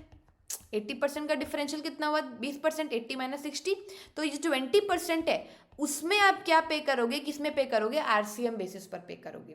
तो देखो, promoter has to pay GST on reverse charge basis under section 9(4), कितने रेट ऑफ टैक्स में, 18% टू द एक्सटेंट ऑफ 60% मैंने रजिस्टर्ड से खरीदा था, मैंने सिर्फ 20% जो है वो अनरजिस्टर्ड से खरीदा है, तो टू द एक्सटेंट ऑफ 80%, तो 20% मुझे आरसीएम पे करना पड़ेगा। उसके बाद ये तो हो गई इनपुट सर्विस की बात।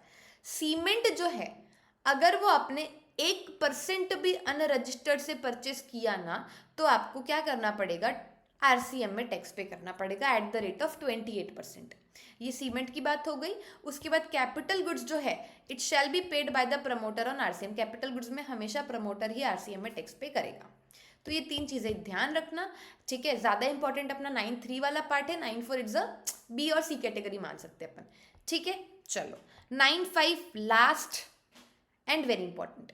देखो, ईसीओ टैक्स जिसमें पे करता है, ठीक है, मैं इसमें एक छोटा सा ऐसा डायलॉग बनाई थी कि ताकि आपको सर्विसेज इसकी याद रहे। मैं अकेले जाऊंगा तो कैब करके जाऊंगा, फ्रेंड्स के साथ जाऊंगा, और अगर फ्रेंड्स लोगों को लेकर जाऊंगा तो मैं ओमनी बस से जाऊंगा, कैब ओमनी बस, ठीक है। कहाँ जाऊंगा, अकेले जाऊंगा तो मैं होटल जाऊंगा कैब से, और फ्रेंड्स लोगों के साथ जाऊंगा तो मैं किधर जाऊंगा, रेस्टोरेंट जाऊंगा, तो होटल और रेस्टोरेंट, ये चौथा हो गया। उसके बाद फिर जब मैं घर जाऊंगा ना, तो मुझे हाउस कीपिंग की भी सर्विस लेनी पड़ेगी। ये सर्विसेज ध्यान आ गई, कैब, ओमनी बस, होटल, रेस्टोरेंट और हाउस कीपिंग, ठीक है, तो अभी पहले आप ये चार्ट देखना, क्या लिखा है।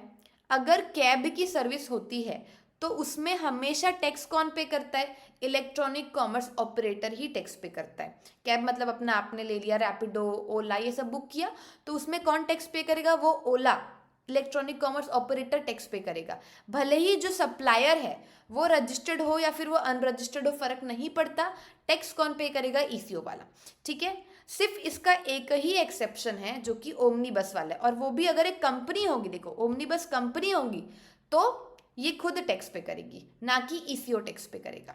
ठीक है, ये हो गया। कैब के बाद एक बार अपन पढ़ लेते हैं क्या, रेस्टोरेंट वाला। अगर रेस्टोरेंट की सर्विस प्रोवाइड की जा रही है थ्रू ईसीओ, तो टैक्स कौन पे करेगा, इलेक्ट्रॉनिक कॉमर्स ऑपरेटर ही टैक्स पे करेगा, चाहे सप्लायर रजिस्टर्ड हो या फिर अनरजिस्टर्ड हो, फर्क नहीं पड़ता। इसका भी सिर्फ एक ही एक्सेप्शन है। क्या एक्सेप्शन है, अगर रेस्टोरेंट सर्विस के साथ साथ अकोमोडेशन की सर्विस भी दी जा रही है, जिसमें टैरिफ कितना है, 7500 रुपीज से ज़्यादा रेंट लिया जा रहा है, ज़्यादा चार्जेस लिए जा रहे हैं, तो इस केस में अपन क्या समझेंगे कि बढ़िया महंगा होटल लग रहा है, तो उस केस में कौन टैक्स पे करेगा, ये रेस्टोरेंट वाले। समझ आई बात, ठीक है, ये दोनों हो गया। अब भी बचे हुए दो, होटल और हाउसकीपिंग। होटल और हाउसकीपिंग में हमेशा ईसीओ टैक्स पे नहीं करेगा। कब टैक्स पे करेगा, देखो जब अगर अनरजिस्टर्ड होगा सप्लायर तो ईसीओ टैक्स पे करेगा, बट अगर होटल वाला जो रजिस्टर्ड है ना, तो होटल वाला ही टैक्स पे करेगा। और हाउसकीपिंग वाले में जैसे आपने वो अर्बन कैफे सुना होगा, ठीक है, तो अगर अनरजिस्टर्ड है तो ईसीओ टैक्स पे करेगा। एक्सेप्शन, अगर रजिस्टर्ड है तो वो खुद हाउसकीपिंग सर्विस प्रोवाइडर्स वाले ही क्या करेंगे, टैक्स पे करेंगे। आई बात समझ में आप लोगों को कि नहीं, आ गई ना। हाउसकीपिंग जैसे प्लम्बिंग, कारपेंटरिंग, ये सब कुछ नहीं है, इसको बस रीड कर लेना। जो अपन ने इधर पढ़ा है वो यहाँ पर लिखा हुआ है सेंटेंस फॉर्म में, और कुछ नहीं है। सो मेरे अकॉर्डिंग मैंने पूरा सेक्शन 9 कवर करवा दिया है। ठीक है, इसके बाद वाले जो वीडियो रहेगा वो आपका सेक्शन 10 वाला रहेगा, जिसमें अपन ने पढ़ना है क्या, composition scheme. Okay, composition levy section number 10। Section 9 हमने पूरा अच्छे से कर लिया था। आज अपन सेक्शन 10 को फटाफट रिवाइज करते हैं, फिर सारे क्वेश्चंस, ठीक है, पूरे सेकंड चैप्टर के अपन थर्ड चैप्टर के चार्ज ऑफ जीएसटी के अपन करेंगे। चलो, कंपोजिशन लेवी इंपॉर्टेंट है। ठीक है, ये क्या होता है सर, ये होता है वॉलेंट्री और ऑप्शनल स्कीम। किन के लिए, स्मॉल टैक्स पेयर्स के लिए, ताकि क्या हो, उनके लिए कंप्लायंस जो है वो हैसल फ्री रहे। ठीक है, इजी वे में उन लोग रिटर्न वगैरह फाइलिंग कर पाए और बहुत ज़्यादा उनके ऊपर कंप्लायंस का बर्डन ना हो, इसलिए एक वॉलेंट्री स्कीम है। देखो आपकी इच्छा है तो आप इस स्कीम को ऑप्ट आउट कर सकते हो। ठीक है, अभी कितने सेक्शंस होते हैं, सेक्शन 10 में 10(1) एंड 10(2) जो है वो गुड्स एंड रेस्टोरेंट के लिए है, और 10(2)A जो है वो किसके लिए है, सर्विसेज के लिए है। ठीक है, अभी गुड्स एंड रेस्टोरेंट के केस में मैंने जैसे बोला कि स्मॉल टैक्स पेयर्स, तो कैसे मानेंगे स्मॉल टैक्स पेयर्स, उनके टर्नओवर लिमिट को अपन चेक करेंगे। सेक्शन 10(1) एंड 10(2) में गुड्स एंड रेस्टोरेंट या तो ओनली गुड्स या तो ओनली रेस्टोरेंट की सर्विसेज। ठीक है, सो गुड्स एंड रेस्टोरेंट की सर्विसेज अगर दी जाती है, ठीक है, इन स्पेशल कैटेगरी स्टेट्स में, स्पेशल कैटेगरी स्टेट जो अपन ने ऑलरेडी समझ रखा है कि कौन कौन से होते हैं। ठीक है, except Himachal Pradesh, Assam and Jammu and Kashmir. ठीक है, और रिमेनिंग स्टेट्स के लिए क्या रहेगा टर्नओवर लिमिट सर, 1.5 करोड़, और इनके लिए क्या रहेगा टर्नओवर लिमिट, 75 लाख। तो अगर मान लो कि इस स्मॉल टैक्स पेयर को फाइनेंशियल ईयर 24-25 में कंपोजिशन स्कीम में ऑप्ट आउट करना है, तो उसके लिए सबसे पहले आपको चेक करना पड़ेगा कि प्रीसीडिंग फाइनेंशियल ईयर में, दैट इज 23-24, क्या इसका aggregate turnover up to the threshold limit है कि नहीं है। ठीक है, अगर स्पेशल कैटेगरी स्टेट्स में है तो थ्रेशोल्ड लिमिट मतलब 75 लाख तक का इसका टर्नओवर होना चाहिए। नॉर्मल रिमेनिंग स्टेट्स है तो उस केस में 1.5 करोड़ का टर्नओवर होना चाहिए पिछले फाइनेंशियल ईयर में। आई बात समझ में, चलो उसके बाद 10(2)A, 10(2)A पहले नहीं हुआ करता था सर्विसेज के लिए, बट बाद में सर्विसेज के लिए भी आया गया। देखो मैं थोड़ा ओवरव्यू दे रही हूँ तो बहुत डेप्थ में नहीं जाऊंगी, ठीक है, बट जितना आपको रिकॉल हो जाए, ठीक है, आगे यूज हो पूरे क्वेश्चंस में, उतना मैं आप लोगों को करवा रही हूँ। ठीक, सेक्शन 10(2)A आया सर्विस होल्डर, सर्विस सप्लायर्स के लिए, ठीक है, सर्विस प्रोवाइडर्स के लिए, जिनकी टर्नओवर लिमिट क्या थी, 50 लाख की। ठीक है, इनके लिए कम लिमिट रखी गई। आ जाओ, अभी ये जो लिमिट्स है ये कैलकुलेट भी करनी पड़ेगी ना, एग्रीगेट टर्नओवर निकालेंगे कैसे, तो इसमें से कुछ चीज़ें ऐड होगी, कुछ चीज़ें माइनस होगी। तो ध्यान से देखना क्या क्या इंक्लूड होगा आपके आउटवर्ड सप्लाईज में। तो टैक्सेबल सप्लाईज जितनी भी है, टैक्सेबल सप्लाईज, एग्जेम्प्ट सप्लाईज भी आपके आउटवर्ड सप्लाई का पार्ट बनेगी। ठीक है, एग्जेम्प्ट है तो क्या हुआ, है तो आपका सप्लाई ही ना। तो taxable supplies, exempt supplies, export, interstate supplies. ठीक है, of persons having the same PAN computed on all India basis। ठीक है, तो ऑल इंडिया बेसिस में मतलब अगर जहाँ पे मान लो आपका छत्तीसगढ़ में कोई बिजनेस है, छत्तीसगढ़ में जो आपका कोई ब्रांच है, फिर आपका महाराष्ट्र में ब्रांच है, फिर आपका गुजरात में ब्रांच है, तो हर एक स्टेट का सेम पेन होगा। ठीक है, आपने सेम पेन लिया होगा और हर स्टेट में आपके कुछ ब्रांचेस होंगे। ठीक है, सब ब्रांच का आपको क्या करना पड़ेगा, टर्नओवर निकालना पड़ेगा एंड फिर उसको ऐड करना पड़ेगा, तब वो मानेंगे अपन उसको क्या, एग्रीगेट टर्नओवर। ठीक है, so of persons having the same PAN computed on all India basis. अब यहाँ पर ये क्या क्या एक्सक्लूड होगा, क्या क्या एक्सक्लूड होगा, तो आपका टैक्स का अमाउंट टर्नओवर का पार्ट नहीं बनता। ठीक है, टर्नओवर मतलब आपकी सेल्स, आपका रेवेन्यू कितना है। ठीक है, फिर क्या पार्ट नहीं बनता, वैल्यू ऑफ इनवर्ड सप्लाई, जिसमें टैक्स कौन पे करता है सर, रिवर्स चार्ज में रेसिपिएंट टैक्स पे करते हैं। ठीक है, तो वो जो वैल्यू ऑफ इनवर्ड सप्लाई, आप ही बताओ, इनवर्ड मतलब तो परचेस होता है ना, इनवर्ड मतलब तो परचेस होता है, क्या परचेस कभी टर्नओवर का पार्ट बनेगा क्या, कैसी बात करते हो, नहीं बनेगा ना। तो वैल्यू ऑफ इनवर्ड सप्लाई जिसमें टैक्स जो है वो रिवर्स चार्ज में पे होगा, उसको यहाँ पर एक्सक्लूड करेंगे। ठीक है, फिर जो आपका एग्जेम्प्ट सप्लाई की वैल्यू है कौन सी, लोन्स और डिपॉजिट्स वाली सर्विसेज जिसमें इंटरेस्ट और डिस्काउंट की इनकम आपको होती है। अभी मैं इसका रीज़न बता देती हूँ आपको। क्या होता है ना कि आपको नॉर्मल टर्नओवर हुआ, ठीक है, जो यहाँ पे अपन ने ऐड कर दिया, टैक्सेबल, एग्जेम्प्ट, एक्सपोर्ट, इंटरस्टेट, सारा वो सब मिला के फॉर एग्जाम्पल हुआ आपका 69 लैक्स। अगर आप स्पेशल कैटेगरी स्टेट्स में हो तो आपका टर्नओवर कितना होना चाहिए, 75 लाख, 75 लैक्स का होना चाहिए।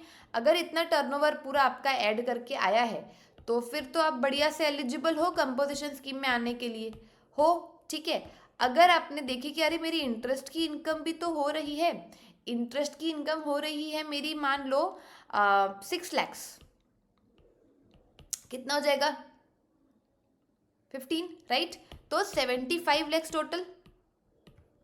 मतलब अगर इंटरेस्ट की इनकम 6 लाख अगर मैं ऐड करूंगा तो मैं इनएलिजिबल हो जाऊंगा to opt out for this composition scheme.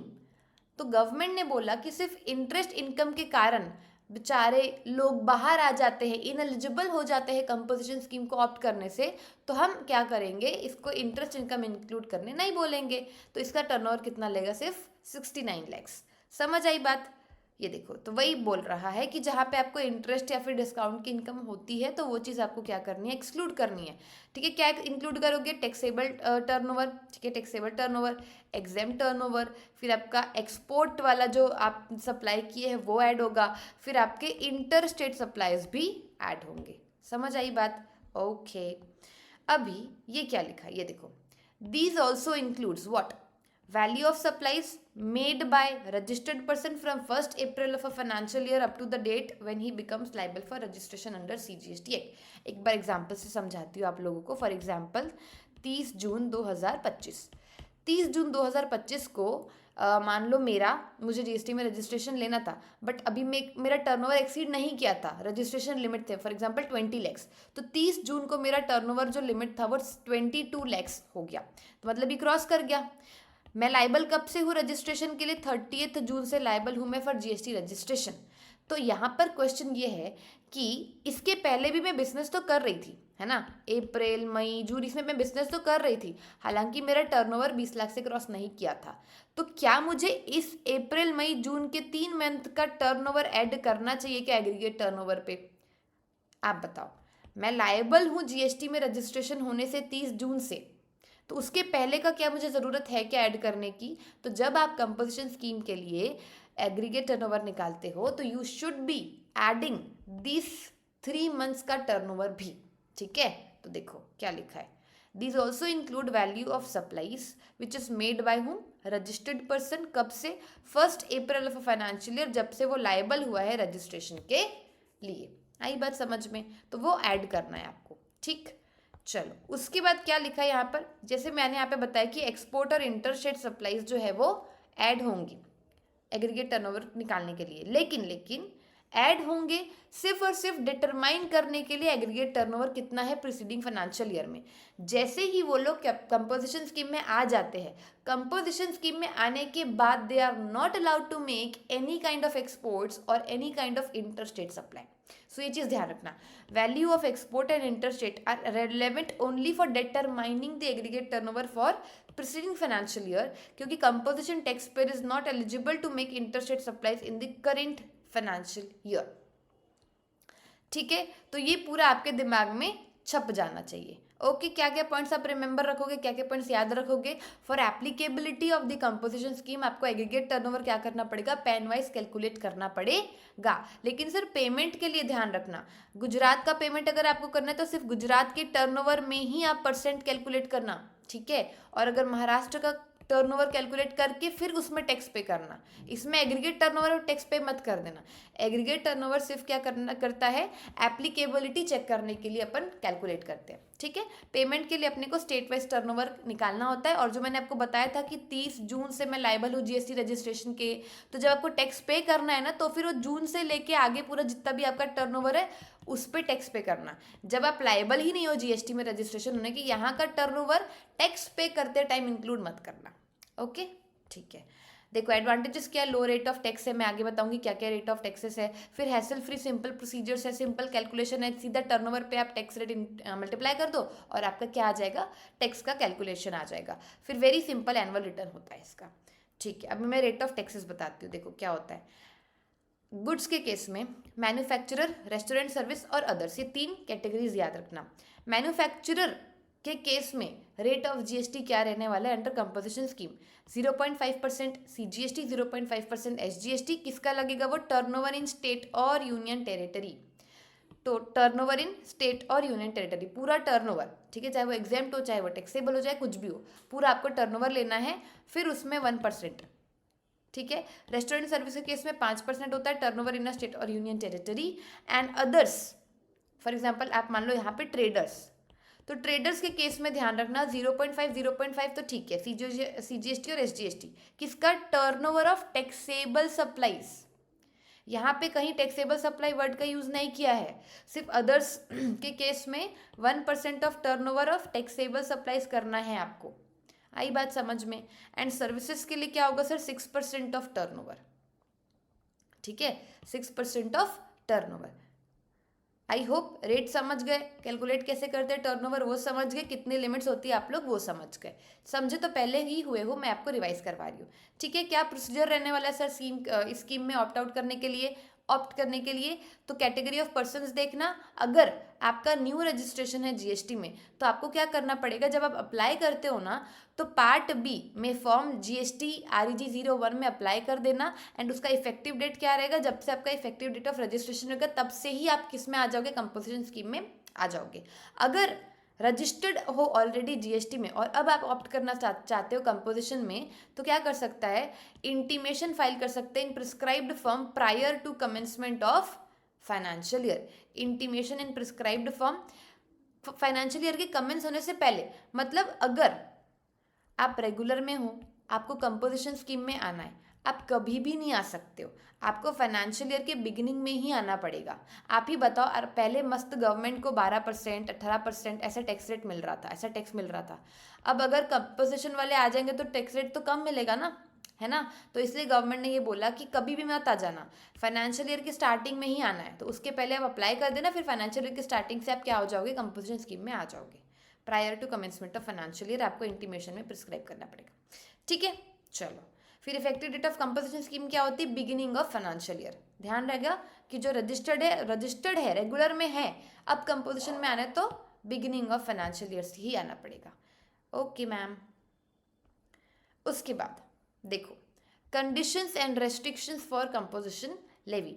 जो भी पर्सन कंपोजिशन के लिए ऑप्ट करता है वो ये चीज़ें उसके लिए रिस्ट्रिक्टेड है। कौन कौन सी चीज़ें, सीटीपी नहीं होना चाहिए, एनआरटीपी नहीं होना चाहिए, वो क्या बोलते हैं, रिवर्स चार्ज में टैक्स पे नहीं करना चाहिए, शेल पे टैक्स अंडर सेक्शन 9394, ये रिस्ट्रिक्शन है, ठीक है। उसके बाद कौन से गुड्स में वो एंगेज नहीं हो सकता, not engaged in the manufacture of, ध्यान देना मैन्युफैक्चर लिखा है, ठीक है, मैन्युफैक्चर लिखा है। ट्रेडिंग कर सकता है वो इन गुड्स की, बट क्या वो मैन्युफैक्चरिंग कर सकता है क्या इन गुड्स की, नहीं कर सकता। तो it should not be engage in the manufacture of notified goods. कौन सा नोटिफाइड गुड्स मैम?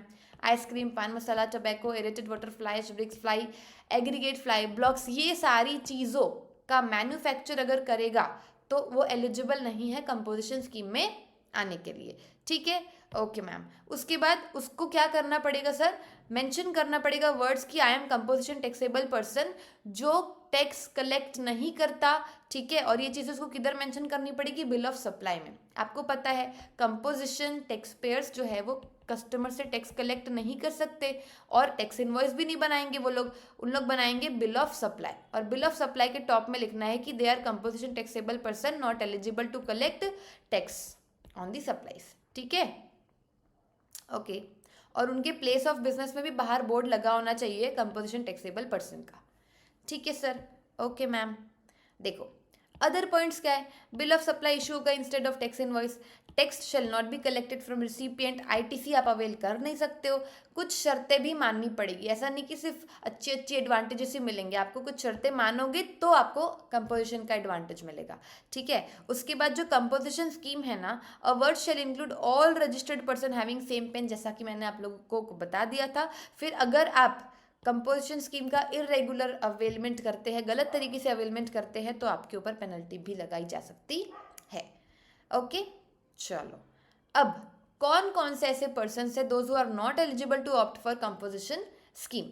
सबसे पहला, registered person who is not eligible for composition scheme of goods and composition scheme of services, दोनों देख लेते एक साथ। जो सप्लायर एंगेज्ड है in making any supply of goods और सर्विसेज जिसमें टैक्स की लेविएबिलिटी ही नहीं आती है, नॉन टैक्सेबल सप्लाईज का वो सप्लाई करता है, उसका बिजनेस ही क्या है, नॉन टैक्सेबल सप्लाई करना। तो भाई जब उसके अंदर उसके गुड्स या सर्विस में टैक्स ही नहीं लगेगा तो कंपोजिशन स्कीम में वो आने के लिए एलिजिबल रहेगा क्या, नहीं रहेगा, ठीक है। सेकेंड, अगर सप्लायर सिर्फ और सिर्फ इंटर स्टेट आउटवर्ड सप्लाई करता है, तो मैंने आपको बताया था, क्या बताया था, यहाँ पर देखो, इंटर स्टेट और एक्सपोर्ट सिर्फ डिटरमाइन करने के लिए आप कैलकुलेट करोगे, अदरवाइज कंपोजिशन की tax payers are not eligible to make interstate supplies. तो अगर उसका धंधा ही इंटरस्टेट सप्लाई करने का है तो कंपोजिशन स्कीम में वो नहीं आ सकता, ठीक है। चलो फिर पर्सन जो सर्विस सप्लाई करता है थ्रू एन ईसीओ, ठीक है, वो भी पर्सन एलिजिबल नहीं है कंपोजिशन स्कीम में टैक्स पे करने के लिए। उसके बाद जो भी पर्सन गुड्स सप्लाई करता है ईसीओ के थ्रू, ठीक है, जहाँ पर ईसीओ जो है वो टीसीएस कलेक्ट करेगा अंडर सेक्शन 52, तो क्या गुड्स सप्लाई कर सकता है क्या, और वो पर्सन कंपोजिशन स्कीम के लिए ऑप्ट कर सकता है क्या। तो जो भी पर्सन गुड्स सप्लाई करता है ईसीओ के थ्रू वो कंपोजिशन टैक्स पेयर बन सकता है अगर ये 3 कंडीशंस फुलफिल होती है तो यहाँ पर ना मैंने 3 स्टार बना दिए हैं, आप लोग पीछे पेज में 3 स्टार्स के कंडीशंस पढ़ना। तो ये प्रोसीजर अगर फॉलो कर लिया जाएगा तो composition tax pair goods supply कर सकता है ईसीओ के थ्रू, सर्विस नहीं कर सकता, सर्विस में कोई कंडीशन भी नहीं है, ठीक है, बट गुड्स सप्लाई कर सकता है ईसीओ के थ्रू, ठीक है। सो इट सबसे पहले following procedure shall be followed by electronic commerce operator who is required to collect tax under section 52 in respect of supply of goods made through it by a composition tax payer. तो वो eco ये procedure उसको follow करना पड़ेगा। पहला, it shall not allow any interstate supply of goods made through it by the said person, inter state supply नहीं होना चाहिए, जो भी है वो विद इन स्टेट ही होना चाहिए, ठीक है। उसके बाद वो टीसीएस कलेक्ट करेगा under section 52 in respect of supply of goods made through it by the same person and वो गवर्नमेंट को पे भी करेगा ऑन टाइम, ठीक है। उसके साथ ही साथ वो जीएसटीआर 8 भी फर्निश करेगा जिसमें पूरी डिटेल्स बताएगा कि ये सप्लाई मेरे थ्रू हुई है, तो जीएसटीआर 8 वो फर्निश करेगा कॉमन पोर्टल में। अगर ये तीनों कंडीशंस फुलफिल हो गई तो बच्चों वो जो पर्सन गुड्स सप्लाई करता है ईसीओ के थ्रू वो क्या कंपोजिशन में आ पाएगा, बिल्कुल आ पाएगा, फिर वो एलिजिबल हो जाएगा, ठीक है। फिर उसके बाद मैंने बताया कि manufacturer of this notified goods नहीं हो सकता, लेकिन हाँ ट्रेडर होगा तो फिर हो सकता है, और सप्लायर जो कि सीटीपी एनआरटीपी है वो भी नहीं बन सकता, आदि चीज़ें तो हमने इधर भी पढ़ चुकी थी, ठीक है।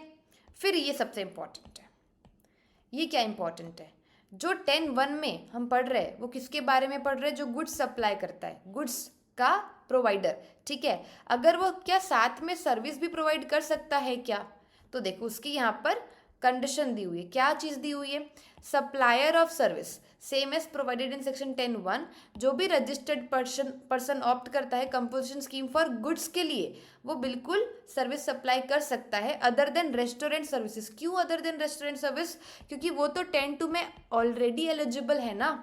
मैं नॉर्मल सर्विस की बात कर रही हूँ, other than restaurant service. Goods के साथ या फिर रेस्टोरेंट सर्विस के साथ अगर उसको कोई और सर्विस प्रोवाइड करनी है ना बच्चों, तो वो कर सकता है। बट ना वैल्यू है उसकी, मार्जिन है।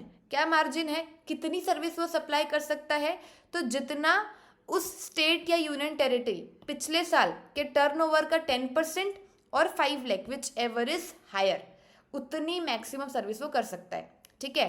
तो अगर फॉर एग्जाम्पल टर्नओवर है 60 लैक्स का, ठीक है, उसका 10% निकालो, कितना आएगा 6 लैक्स या फिर 5 lakhs whichever is higher, तो मैक्सिमम सर्विस को वो कितनी सप्लाई कर सकता है, 6 लाख की। आई बात समझ में। और यहाँ पर भी ध्यान रखना, टर्नओवर कैलकुलेट करते टाइम इंटरेस्ट और डिस्काउंट इन्वॉल्व मत करना, ठीक है। ये भी अपना पार्ट हो चुका है, ओके। अब आ जाओ विथड्रॉवल फ्रॉम कंपोजिशन स्कीम। क्या कंपोजिशन स्कीम में अगर आप आ सकते हो वॉलंटरीली, तो आप वॉलंटरीली जा भी सकते हो या फिर आपको ज़बरदस्ती भगाया भी जा सकता है, ठीक है। तो पढ़ते हैं पहले अपन, who ceases to satisfy any of the prescribe condition. अभी अपन ने इतनी सारी कंडीशंस पढ़ी कि वो इंटरेस्टेड सप्लाई नहीं कर सकता, टर्नओवर लिमिट एक्सीड अगर होगी तो वो कंपोजिशन के लिए एलिजिबल नहीं होगा, वो सिर्फ नोटिफाइड प्रोडक्ट्स अगर वो सप्लाई करेगा तो भी वो कंपोजिशन स्कीम में नहीं आ सकता, एक्सपोर्ट नहीं कर सकता, बहुत सारी कंडीशंस अपन ने पढ़ी। कुछ भी कंडीशंस अगर वो सीज करता है, नहीं फॉलो करता, नहीं सेटिस्फाई करता, तो क्या हो जाएगा सर, उसको कंपोजिशन स्कीम से विदड्रॉ करना पड़ेगा, ठीक है। If it is exceeded the prescribe turnover limit during the financial year, फिर कोई भी प्रिस्क्राइब कंडीशन अगर वो फॉलो नहीं करता, तो उसको सबसे पहले क्या करना पड़ेगा, इंटीमेशन फाइल करना पड़ेगा। अगर आपको अप्लाई करना है तो भी इंटीमेशन फाइल करोगे, विदड्रॉ करना है तो भी आप इंटीमेशन फाइल करोगे, ठीक है। कब फाइल करना है आपको, with in 7 days of the occurrence of such event. जब भी आपका मान लो टर्नओवर एक्सीड किया, तो उसके 7 दिन के अंदर अंदर आपको इंटीमेशन फाइल कर देना है विड्रॉवल का, ठीक है। जिसकी इफेक्टिव डेट क्या रहने वाली है, जो डेट इंडिकेट किया करता है वो इंटीमेशन पे, तो वही डेट से अपन मान लेंगे कि कंपोजिशन स्कीम से वो बाहर आ चुका है। ये पहला हो गया। दूसरा, who intends to withdraw from the said scheme, खुद की मर्जी से आया था, वो खुद की मर्जी से जा रहा है, तो वो एप्लीकेशन फाइल कर देगा in prescribed form before the date of such withdrawal. इसका इफेक्टिव डेट क्या रहेगा, सेम जो उसने इंटीमेशन में इंडिकेट किया होगा, ठीक है। ये तो हो गई दोनों बातें। इसके बाद अगर मान लो पप्पा को पता चल गया, प्रॉपर ऑफिसर को पता चल गया कि इसने कुछ तो गड़बड़ की है, इसने बदमाशी की है, इसने कंडीशंस को जो है वो फॉलो नहीं किया है, सेटिस्फाई नहीं किया है, तो फिर प्रॉपर ऑफिसर के पास अगर ऐसा लगा उनको, तो वो क्या कर सकते हैं, प्रॉपर ऑफिसर नोटिस भेज सकते हैं कि आप कंपोजिशन स्कीम के लिए एलिजिबल नहीं हो, आप चुपचाप विड्रॉ कर लो, ठीक है, हम आपको विड्रॉ कर देते हैं। तो क्या बोल रहा है, denial of option to pay tax under composition scheme of tax authorities. अगर प्रॉपर ऑफिसर के पास रीजंस है कि ये जो रजिस्टर्ड पर्सन है ये एलिजिबल है ही नहीं कंपोजिशन स्कीम के लिए, ये कैसे पे कर रहा है इसमें, ठीक है, या फिर उसने प्रोविजंस कॉन्ट्रावीन किए हैं, तो प्रॉपर ऑफिसर क्या करेंगे, शो कॉज नोटिस इशू करेंगे। शो कॉज नोटिस मतलब कारण बताओ क्यों आपने जो है वो प्रोविजंस का कॉन्ट्रावेंशन किया। अगर रजिस्टर्ड पर्सन रिप्लाई करता है तो प्रॉपर ऑफिसर ऑर्डर पास करेगा। अगर प्रॉपर ऑफिसर को लगता है कि ये जो रीज़न दिया है वो वैलिड है तो वो एक्सेप्ट कर लेगा, अदरवाइज डिनाई कर देंगे प्रॉपर ऑफिसर। जिसकी इफेक्टिव डेट क्या रहने वाली है, effective date shall be from date include retrospective date. अगर टैक्स अथॉरिटी डिटरमाइन करती है और वो अगर चाहे तो रेट्रोस्पेक्टिवली जो है वो कंपोजिशन स्कीम से इनको बाहर निकाल सकती है। हाउएवर वो जो इफेक्टिव डेट है वो कॉन्ट्रावेंशन डेट के पहले नहीं होनी चाहिए। अब भाई मैंने जो अपना मान लो इंटरस्टेट सप्लाई करना स्टार्ट कर दिया, जो मुझे नहीं करना था वो मैंने किया 30 जून से, तो 30 जून के पहले की कोई ऐसे विड्रॉवल डेट या फिर इफेक्टिव डेट नहीं होनी चाहिए, ठीक है सर, ओके। ये तीनों ही केसेस में ध्यान रखना कि आपको क्या करना पड़ेगा ना, डिटेल फर्निश करनी पड़ेगी। किस चीज़ की डिटेल्स, आपको पता है ना कि इसमें आईटीसी एलिजिबल नहीं है लेना, आईटीसी आप नहीं ले सकते हो।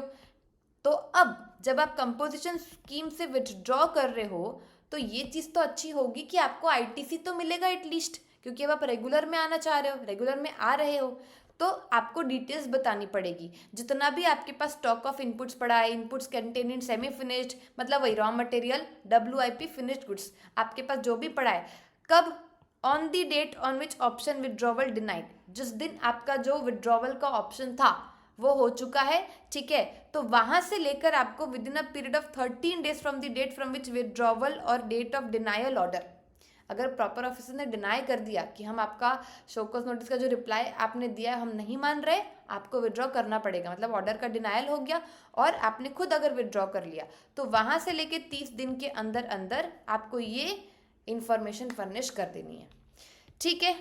ओके, तो इतनी चीज़ें आप अगर अच्छे से कर लोगे, मैं बता रही हूँ कंपोजिशन जो लेवी वाला चैप्टर है वो बढ़िया तरीके से हो जाएगा।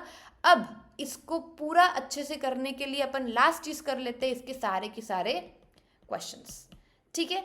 So let's do the questions and उसके बाद आपका ये चैप्टर भी बढ़िया तरीके से हो जाएगा, ठीक है। आ जाओ।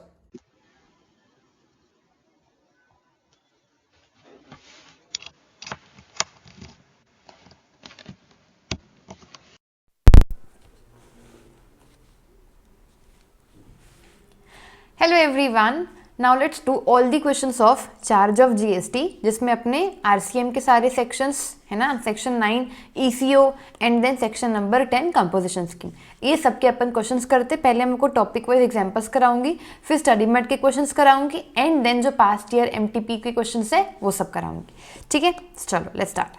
पहला, turnover limit for opting composition levy के टॉपिक पर कुछ क्वेश्चंस है। पहले तो एक शूज डीलर है पृथ्वीराज, जिसके ऑफिसेस किधर किधर है, महाराष्ट्र में और गोवा में। ओके, वो क्या करता है सर, इंटर स्टेट सप्लाई करता है, ओके, इंट्रा स्टेट सप्लाई करता है गुड्स का, ठीक है, फ्रॉम बोथ दिस ऑफिसेस, ठीक है। हमको ये पता चल गया कि सिर्फ ये इंट्रा स्टेट सप्लाई करता है, गुड्स का करता है और इन दोनों ऑफिसेस से करता है जहां जहां पे उसके ऑफिस है। Now in order to determine कि whether Prithviraj is eligible to avail the benefit of a composition scheme under section 10(1), क्या पृथ्वीराज जो है वो एलिजिबल होगा क्या कंपोजिशन स्कीम का बेनिफिट लेने के लिए, तो अपने को क्या निकालना पड़ेगा, उसका टर्नओवर निकालना पड़ेगा। So turnover of both the offices would be taken into account and if the same does not exceed 1.5 crore, मतलब 1.5 करोड़ से एक्सीड नहीं करेगा प्रीसीडिंग फाइनेंशियल ईयर में, इस पृथ्वीराज का turnover, total turnover, aggregate turnover 1.5 crore से एक्सीड नहीं करेगा, तो वो क्या कर सकता है, he can opt to avail the composition levy. समझ आई बात। Subject to fulfilment of other prescribe condition for goods for both the offices in the current financial year, फिर वो करेंट फाइनेंशियल में कंपोजिशन स्कीम में आ सकता है। इजी था ये। उसके बाद second example, a hair stylist Billo barber has salon in Delhi and Haryana, जो क्या करता है, ये भी इंट्रा स्टेट सप्लाई करता है। In order to determine whether Billo is eligible to avail the benefit of the composition scheme. अभी देखो सर, ये जो है ना वो हेयर स्टाइलिस्ट है, ये सप्लाई ऑफ गुड्स नहीं करता, सप्लाई ऑफ सर्विस करता है ना। तो सप्लाई ऑफ सर्विस किस में आएगा सर, सेक्शन नंबर 10(2)(a) में आएगा, ओके। और उसको देखना पड़ेगा कि उसका पिछले साल का प्रीसीडिंग फाइनेंशियल ईयर का टर्नओवर 50 लाख से क्रॉस नहीं करना चाहिए। अगर 50 लाख के विद इन रहेगा तो he can opt to avail the composition levy for both the salons in the current financial year. Done. आ जाओ फिर। Photographer Champak has commenced providing photography services in Delhi from April this year. एक photographer Champak है जिसने अपनी photography service provide करने का जो काम है ना वो कब से स्टार्ट किया, फ्रॉम अप्रैल दिस ईयर, इसी साल से स्टार्ट किया। तो उसका टर्नओवर दिया गया है वेरियस क्वार्टर्स के लिए टिल दिसंबर, ठीक है। अप्रैल से जून तक का 20 लाख दिया हुआ है, जुलाई से सितंबर का 30 लाख टर्नओवर है और अक्टूबर से दिसंबर का 20 लाख टर्नओवर है, ठीक है। अभी ध्यान रखना, क्या ध्यान रखोगे कि ये फोटोग्राफर वाली सर्विसेज है, तो यहां पर क्या लग सकता है 10(2)(a), ओके। एंड अपने को क्या निकालना रहेगा, एलिजिबिलिटी टर्नओवर निकालना रहेगा।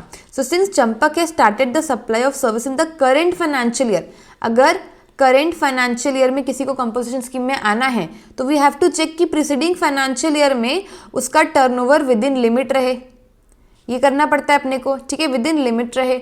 लेकिन अगर आप देखोगे कि इसने करेंट ईयर में ही स्टार्ट किया है, अप्रैल से स्टार्ट किया है, पिछले साल इसका कोई टर्नओवर नहीं था, ठीक है। सो प्रीसीडिंग फाइनेंशियल ईयर का turnover is nil. Consequently current financial year में वो एलिजिबल है, he is eligible for composition scheme under section 10(2)(a) and देखना he becomes eligible for the registration when his aggregate turnover exceeds what? ₹20 lakhs। अभी अप्रैल से जून, जून में जाकर उसका turnover कितना हुआ है सर? देखो अप्रैल, मई और जून, जून में जाकर उसका टर्नओवर कितना हुआ है? 20 lakhs। रजिस्ट्रेशन की लिमिट क्या है जीएसटी में? जब 20 lakhs का टर्नओवर क्रॉस करेगा तब आप क्या कर सकते हो? रजिस्ट्रेशन करवा सकते हो। So while registering under GST उसने क्या ऑप्ट कर लिया कि मुझे कॉम्पोजिशन स्कीम में आने का है। ठीक है, क्यों? क्योंकि उसका पिछले साल का टर्नओवर तो नील है, तो वैसे भी एलिजिबल ही है करंट ईयर में आने के लिए। ठीक है, उसके बाद for determining is turnover of the state, अभी अपने को क्या निकालना है? Turnover of the state. Aggregate turnover और टर्नओवर ऑफ स्टेट दोनों डिफरेंट होता है। ठीक है, so for determining is turnover of the state for payment of tax under composition scheme under section this, जो टर्नओवर है अप्रैल और जून का, क्या वो आप कैलकुलेट करोगे कि क्या वो आप इंक्लूड करोगे क्या?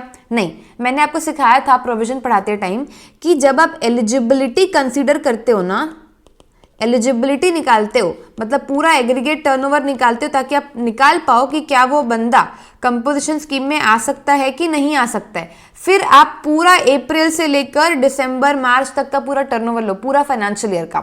लेकिन जब आपको टैक्स पे करने की बारी आएगी तब आप कौन से टर्नओवर पे टैक्स पे करोगे? जिसमें आप जीएसटी में रजिस्टर्ड होगे जिस मंथ में, लेकिन आप अप्रैल से जून तक जीएसटी में तो रजिस्टर्ड थे ही नहीं ना, आपका टर्नओवर ही 20 लाख से क्रॉस नहीं किया था। तो आप अप्रैल से जून तक का टर्नओवर टैक्स पेमेंट के लिए कंसीडर मत करना। ओके, यहाँ पे वही बात लिखी हुई है, देखो, shall be excluded as the value of supply from the first day of April of a financial year up to the date when such person becomes liable for registration, वो आपको एक्सक्लूड करना रहेगा। समझ आई बात? ओके, अब next जो 30 lakhs का टर्नओवर था, इसमें आपको क्या करना रहेगा? टैक्स का पेमेंट करना रहेगा, तो वो 6% टैक्स पे करेगा क्योंकि वो सिर्फ क्या है? सर्विस प्रोवाइड कर रहा है ना। अब bye the end of July September quarter his aggregate turnover reaches 50 lakhs। अब यहाँ पे टोटल टर्नओवर अगर आप देखोगे तो 50 लाख का इधर रीच हो गया। इसका मतलब इसके बाद से वो कंपोजिशन स्कीम में नहीं आ सकता क्योंकि 50 lakhs का टर्नओवर क्रॉस हो चुका है। समझ आई बात? देखो, shall lapse by the end of July September quarter and therefore उसको कितना रेट ऑफ टैक्स पे करना पड़ेगा? Normal rate 18%। तो जो अक्टूबर से दिसंबर तक के क्वार्टर का टर्नओवर था 20 lakhs, उसमें उसको कितना पे करना पड़ेगा? 18% के according 3,60,000। Okay, done. So well computing aggregate turnover for determining Champak's eligibility, तब आप इंक्लूड करोगे, अदरवाइज नहीं करोगे। इतने डिटेल में मैं एग्जाम्पल भी आपको बता रही हूँ। ठीक है, सो अगर समझ आ गया होगा, कुछ डाउट भी होगा तो आप लोग मुझे कमेंट सेक्शन में पूछ सकते हो, और अच्छा लगा होगा तो भी प्लीज मुझे बताना। ठीक है, मैं आप लोगों के लिए फर्स्ट टाइम ये सारी वीडियोस अपलोड कर रही हूँ, सो मुझे भी पता चले कि आप लोगों को क्या हेल्प हो रही है, कि समझ आ रहा है कि नहीं आ रहा है। ठीक है, अब example number 4, Ram Sevak is engaged in supply of goods, जिसका aggregate turnover preceding financial year का कितना था? 60 lakhs। Since is aggregate turnover in the preceding financial year does not exceed 1.5 crore, वो बिल्कुल कंपोजिशन स्कीम में आ सकता है, बिल्कुल आ सकता है, क्योंकि गुड्स में इन्वॉल्व है वो। ठीक है, in the current financial year. Further in current financial year he can supply services other than restaurant services. मैंने आपको बताया था उसको मार्जिनल सर्विस सप्लाई करना अलाउड है। ठीक है, मार्जिनल सर्विसेज सप्लाई करना अलाउड है। तो मार्जिनल सर्विस कैसे निकालते हैं? 10% ऑफ प्रीसीडिंग फाइनेंशियल ईयर का turnover, that is 60 lakhs, 6 lakh और 5 lakh whichever is higher. तो मैक्सिमम 6 लाख तक की सर्विसेज वो सप्लाई कर सकता है अपने करेंट फाइनेंशियल ईयर में। ठीक है, अगर उसकी सर्विस ये 6 लाख से एक्सीड करती है तो वो इनएलिजिबल हो जाएगा for composition scheme and has to opt out for the same. समझ आई बात? ओके मैम, समझ आ गया। क्या लिखा है उसके बाद? दूसरा topic, composition scheme to be adopted uniformly by all the registered person having the same PAN. ये ऐसा नहीं कर सकता किसी एक ब्रांच के लिए कंपोजिशन, किसी एक ब्रांच के लिए रेगुलर। करना है तो पूरे में कंपोजिशन, नहीं करना तो सब में रेगुलर। ठीक है, ये लिखा है। एक डीलर है किशोर लाल एंड सन्स, जिसके दो ऑफिसेस है, एक दिल्ली में। ठीक है, 2 ऑफिसेस है, दोनों ही दिल्ली में। Is eligible for composition levy under section 10(1). अगर Kishore Lal and sons opts for the composition scheme under 10(1), both the offices would pay taxes under composition scheme and abide by all the conditions। दोनों offices, ऐसा नहीं कि एक office में regular, एक office में composition. ठीक है, done. Now come to illustration number 1। Taxpayer Tolaram is a manufacturer who has opted for composition levy under section 10(1) having one unit A1 in UP. Okay, A1 जो unit थी वो UP में है और another unit A2 वो किधर है, MP में है. Total turnover of 2 units in the preceding financial year कितना था, 115 lakhs. ठीक है, मतलब A1 में 85 लाख का टर्नओवर था और 30 lakhs का टर्नओवर A2 में था. ठीक है, मतलब अभी 1.5 करोड़ के विद इन ही है. ठीक है, ओके. अभी अच्छा ये जो है ना, देखो क्या लिखा है, total turnover of 2 units in preceding financial year was 115 lakhs. उसके बाद turnover of units A1 and A2 in the first quarter of current financial year. Current financial year में उसका टर्नओवर कितना था, वो भी फर्स्ट क्वार्टर का, तो उसका था 5 lakh and 10 lakh respectively. 5 lakh A1 के लिए और 10 लाख A2 के लिए. You have to compute the amount payable under composition levy under section 10(1) and 10(2). बताना है आपको कितना अमाउंट पेएबल रहेगा अंडर कंपोजिशन लेवी. तो देखो कितना अमाउंट पेएबल रहेगा. A1 लोकेशन इसका यूपी है, टर्नओवर प्रीसीडिंग फाइनेंशियल ईयर में 85 lakhs है और फर्स्ट क्वार्टर में इसका टर्नओवर कितना है, 5 lakh. A2 MP preceding financial year का 30 lakhs और अभी कितना है, 10 लाख. तो आप अगर देखोगे तो कंपोजिशन लेवी में कितना परसेंट पे करना होता है, 1% पे करना होता है, राइट. तो 1% 5 लाख का निकालो. करेंट फाइनेंशियल ईयर में आप टैक्स पे करोगे तो क्वार्टर कितना, फर्स्ट क्वार्टर का दिया हुआ है आपके पास टर्नओवर, तो 5 लाख का 1% निकालो 5000, 10 लाख का 1% निकालो 10,000, तो टोटल टैक्स पेबल कितना आ जाएगा आपका, 15,000. बहुत ईजी था ये. ठीक है, अभी मैं ये आपको होमवर्क दे रही हूँ. ठीक है, ये करने के बाद अब पहले पॉज कर लो, ये रीड कर लो, खुद से सॉल्व करो एंड देन आंसर को चेक करो. ठीक है, ये यहाँ पे एक कैच है, ये कैच है, ये कॉन्सेप्ट में मैंने एकदम अच्छे से समझा चुका है. सो इसको आप लोग करो. अगर इसमें डाउट रहेगा आप लोग मुझे कमेंट सेक्शन में पूछ सकते हो, I will reply definitely. Okay, illustration number 3. Taxpayer Padmavati is a salon stylist who has opted for composition levy under section 10(2)(a. Salon stylist थी जिसने 10(2)(a) में ऑप्ट किया कंपोजिशन लेवी में. Having one branch B1 in Vasant Kunj Delhi and another branch B2 in Gurgaon Haryana. Total turnover कितना था last financial year में दोनों का, मतलब दोनों ब्रांच का मिला के 45 lakhs, 25 और 20 lakh respectively. Turnover of branches B1 and B2 in the first quarter of current financial year वो कितना है, 5 lakhs एंड 10 lakhs रिस्पेक्टिवली. अभी आपको क्या निकालना है, compute the amount payable under composition levy under 10(2)(a of the GST act 2017. तो कितना टैक्स पेएबल रहेगा, करेंट ईयर का टर्नओवर कितना है, मतलब फर्स्ट क्वार्टर का 5 लाख B1 का और 10 lakhs B2 का. सो अब सर्विस में इन्वॉल्व है तो कितना परसेंट लगेगा, 6% लगेगा, राइट. सो 5 लाख का 6% 30,000 और 10 लाख का 6% 60,000. So total tax payable is 90,000 rupees. ठीक है, okay. Come to study mat के questions. State the person liable to pay GST in the following independent cases provided recipient is located in the taxable territory. ठीक है, अभी अपने को बताना है कि किस इन सर्विसेज में, इन केसेस में कौन सा पर्सन जो है वो टैक्स पे करेगा. तो पहला सर्विस है जिसमें services provided by an arbitral tribunal to any business entity. बताओ इसमें कौन टैक्स पे करने वाला है, इसमें कौन टैक्स पे करेगा, रेसिपिएंट टैक्स पे करेगा. क्यों, क्योंकि आर्बिट्रल ट्रिब्यूनल अगर कोई सर्विस किसी भी बिजनेस एंटिटी को प्रोवाइड करता है और वो बिजनेस एंटिटी टैक्सेबल टेरिटरी में है तो फिर उसमें RCM लगेगा एंड ये बिजनेस एंटिटी टैक्स पे करने वाली है. समझ आई बात. GST ऑन सर्विसेज प्रोवाइडेड और agreed to be provided by an arbitral tribunal to any business entity जो कि टैक्सेबल टेरिटरी में लोकेटेड है वो रिवर्स चार्ज में पेबल होता है. और in the given case GST कौन पे करेगा, recipient, that is the business entity. समझ आई क्या बात आपको, गुड. उसके बाद sponsorship services provided by a company to an individual. Sponsorship service अगर कंपनी प्रोवाइड करती है किसी भी इंडिविजुअल को तो बताओ उसमें कौन टैक्स पे करेगा. यहां पर आपको ध्यान देना है कि जो सप्लायर है वो कौन होना चाहिए, any person other than body corporate. Okay, any person other than body corporate. और जो रेसिपिएंट है वो कौन होना चाहिए, बॉडी कॉर्पोरेट होना चाहिए, है ना, वो बॉडी कॉर्पोरेट होना चाहिए. अब चेक करो यहाँ पर कौन प्रोवाइड कर रहा है, कंपनी. ओ ये तो जो सप्लायर है वो तो खुद ही बॉडी कॉर्पोरेट है ना. और जो इंडिविजुअल है वो रेसिपिएंट है, जबकि इंडिविजुअल क्या होना चाहिए, बॉडी कॉर्पोरेट होना चाहिए, तब उसमें RCM लगेगा. अदरवाइज FCM लगेगा और कंपनी जो है वो टैक्स पे करेगी। तो देखो यहाँ पर क्या लिखा है, GST on sponsorship services provided by any person to any body, corporate or partnership firm located in the taxable territory is payable under what? Reverse charge. But given case में services provided to an individual, तो यहाँ पर reverse charge के provisions attract नहीं होंगे, and GST is payable under forward charge by the supplier, that is the company. I hope you got my point. Okay? Okay. अब जैसे as per amendment यहाँ पर आप लोग ऐसा भी लिख सकते हो, जैसे बाय एनी पर्सन ब्रैकेट में अदर देन बॉडी कॉर्पोरेट। ठीक है, ये जब मैं आपको बुक दूंगी तो उसमें ये लिख कर दूंगी। Done? Okay, done. Renting of immovable property service provided by the central government to a registered business entity. अगर इमूवेबल प्रॉपर्टी को रेंट पे देता है कौन? Central government. किसको? किसी भी रजिस्टर्ड बिजनेस एंटिटी को, और किसी भी रजिस्टर्ड पर्सन को, तो वो रजिस्टर्ड पर्सन क्या करता है सर? RCM में टैक्स पे करता है।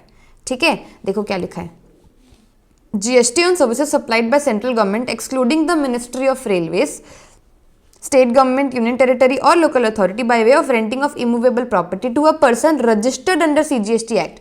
वो रिवर्स चार्ज में पेबल होता है, इसलिए GST जो है वो रेसिपिएंट देगा, that is the registered business entity. Done? Done. Question number 2, विवेक गोयल एक इंडिपेंडेंट डायरेक्टर है which is appointed in accordance with the provisions of the Companies Act 2013 of A to Z Private Limited। उसको क्या मिला sir? Received sitting fee amounting to ₹1 lakh from A to Z Private Limited। Sitting fees मिला है, salary नहीं बोल रहा है, ये सिटिंग फीस बोल रहा है। ठीक है, for attending the board meetings. So who is the person liable to pay tax in this case?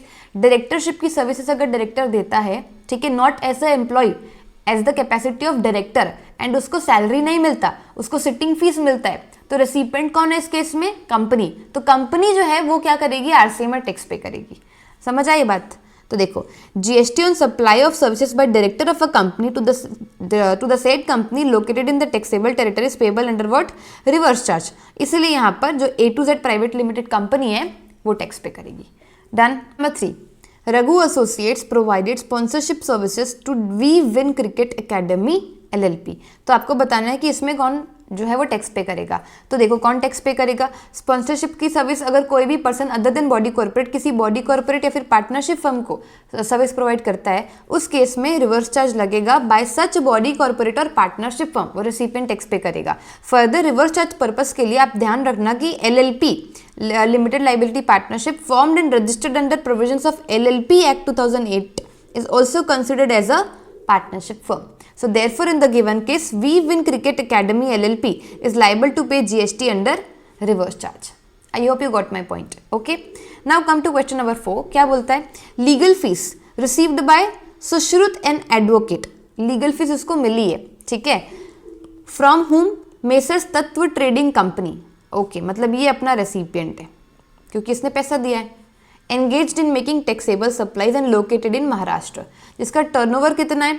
Having turnover of ₹50 lakhs in the proceeding financial year. आपको पता है ना, एडवोकेट के केस में पहले अपने को चेक करना होता है रेसिपिएंट का पिछले साल का टर्नओवर जो थ्रेशोल्ड लिमिट से ज्यादा रहेगा तो उसमें RCM लगेगा, है ना। सो देखो, GST on legal services supplied by an advocate mister Sushrut to any business entity that is messrs Tatva trading company located in the taxable territory is payable on a reverse charge basis, and therefore in this case person liable to pay GST is the recipient of service, that is Mrs. Tatva Trading Company। Okay, done। Question number 5, state the person liable to pay GST in the following independent cases provided recipient is located in the taxable territory। Now this will be your homework। ये आप लोग का homework रहेगा, ठीक है, एकदम easy. Insurance agent ने insurance company को दिया तो कौन पे करेगा? रेसिपिएंट पे करेगा, that is the insurance company. फिर रिकवरी एजेंट कार डीलर को अगर सर्विस देता है, सो ये एक बढ़िया क्वेश्चन है, इसमें RCM मत डाल देना रिकवरी एजेंट बोल के। रिकवरी एजेंट अगर बैंकिंग का जो है वो बैंक को या फिर NBFC फाइनेंशियल इंस्टीट्यूशन को अगर सर्विस देता है अपनी रिकवरी एजेंट की तो RCM लगता है। किसी कार डीलर को देगा ना तो FCM ही लगेगा, ठीक है, तो उसमें RCM नहीं लगेगा। एंड सिक्योरिटी सर्विस, होमवर्क बोल के भी मैंने ही करा दिया, क्या ही होमवर्क होगा ये। सिक्योरिटी सर्विसेज मतलब services provided by way of supply of security personal provided by a partnership firm to a registered person paying tax under regular scheme. तो इसमें क्या होगा, GST on security services provided by any person other than body corporate, other than body corporate to a registered person. Other than body corporate होना चाहिए और सामने वाला recipient कोई भी हो सकता है, कोई भी रजिस्टर्ड पर्सन हो सकता है। Therefore in the given case GST is payable under reverse charge by the recipient that is registered person receiving the services. I hope you got my point. और यहाँ पर देखो जो रिकवरी वाला है वो फॉरवर्ड चार्ज में रहेगा। ठीक है, क्वेश्चन नंबर 6, इसमें कितने क्वेश्चन बचे हैं अपने, will be having 11 questions of TYK and बाकी अपने RTP MTP वाले सारे क्वेश्चन है। ठीक है, question number 6, Sultan and sons एक पार्टनरशिप फर्म है based in Nagpur Maharashtra, wholesaler है of a taxable product P and product Q exempt है। मतलब प्रोडक्ट P क्या है आपका टैक्सेबल है, प्रोडक्ट Q क्या है आपका एग्जेम्प्ट है bye way of notification only with in the state of Maharashtra. ये इंट्रा स्टेट सप्लाई ही करते हैं। It's aggregate turnover in the preceding financial year, पिछले साल का टर्नओवर कितना है 130 lakhs, दैट इज 1.5 करोड़ के with in. Firm wishes to opt for compulsion scheme under subsection 1 and 2 of section 10 in the current financial year.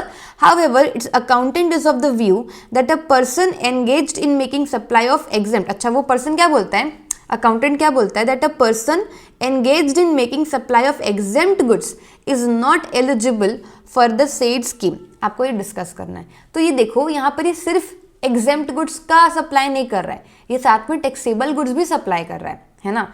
Assume that Sultan and Sons is not engaged in manufacture of goods as notified under section 10(2)(e).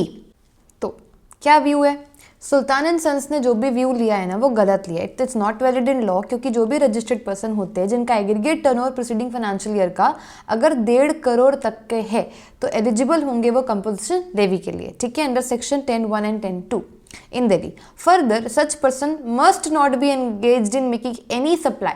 मतलब ऐसा कोई supply नहीं करेगा goods और service का जिसमें tax ही नहीं लगता, not leviable to tax under GST.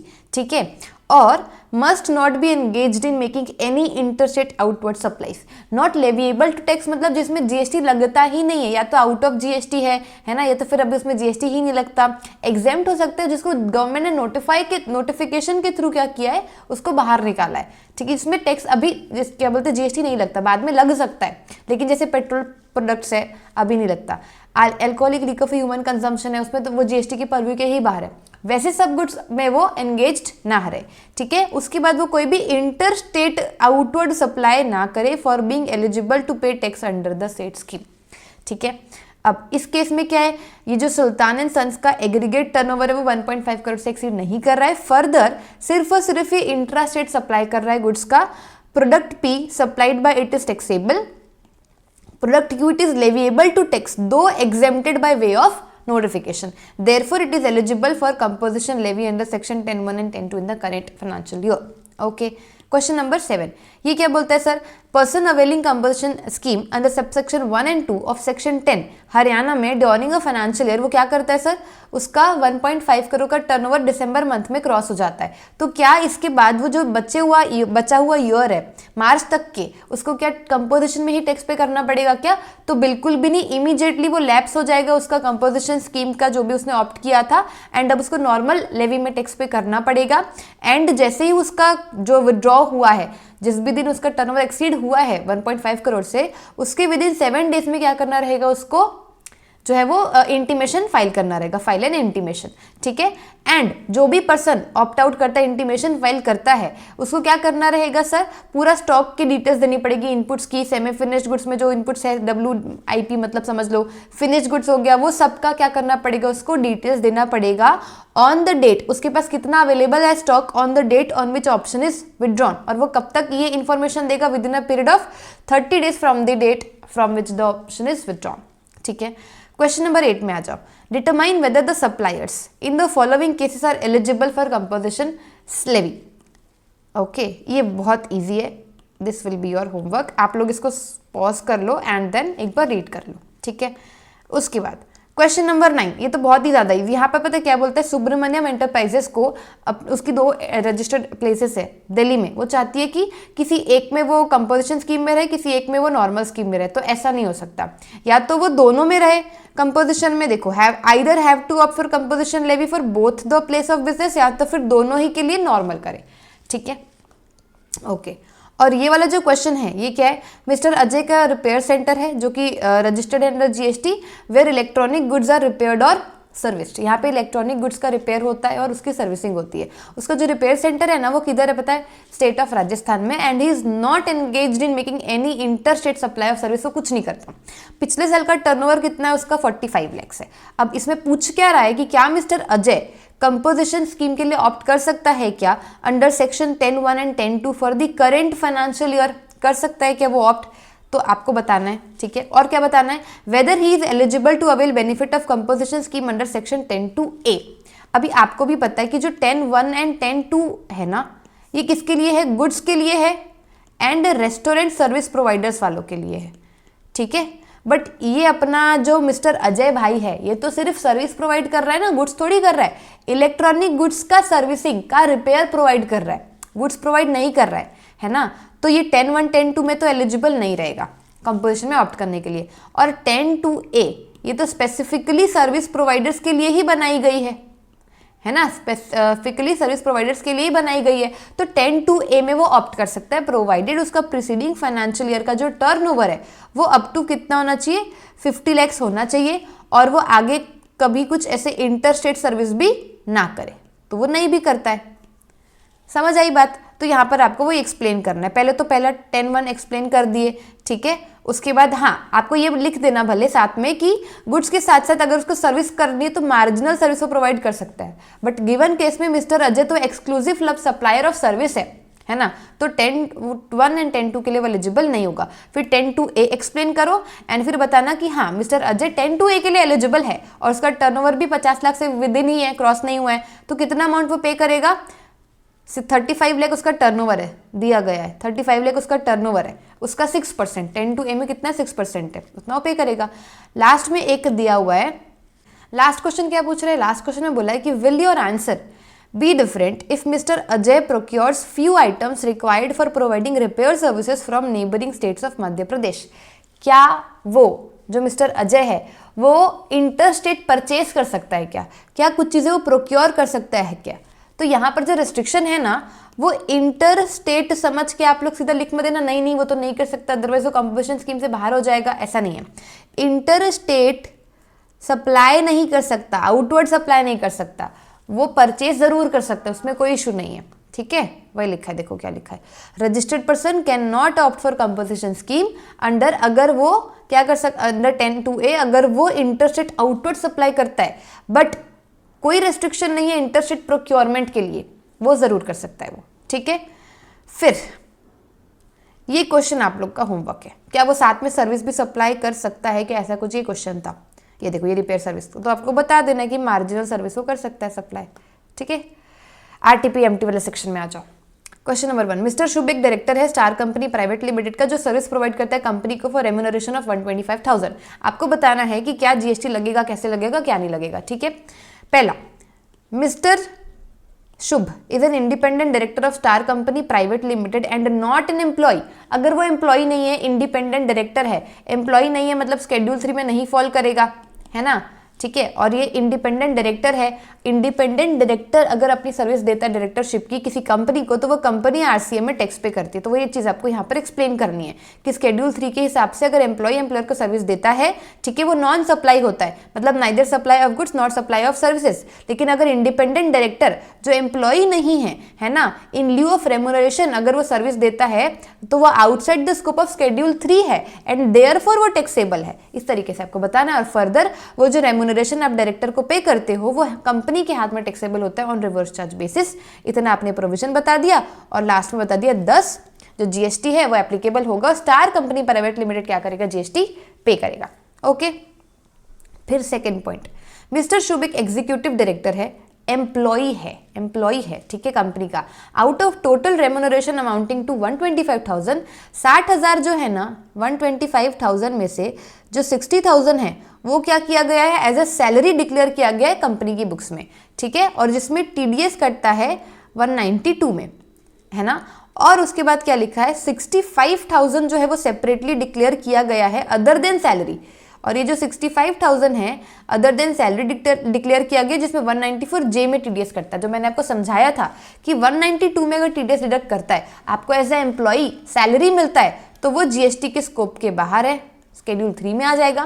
But 194J fees for professional services अगर ये मिलता है आपको, तो सर इसमें क्या रहेगा, ये RCM लगेगा और टैक्सेबल होगा ये कंपनी के हाथ में।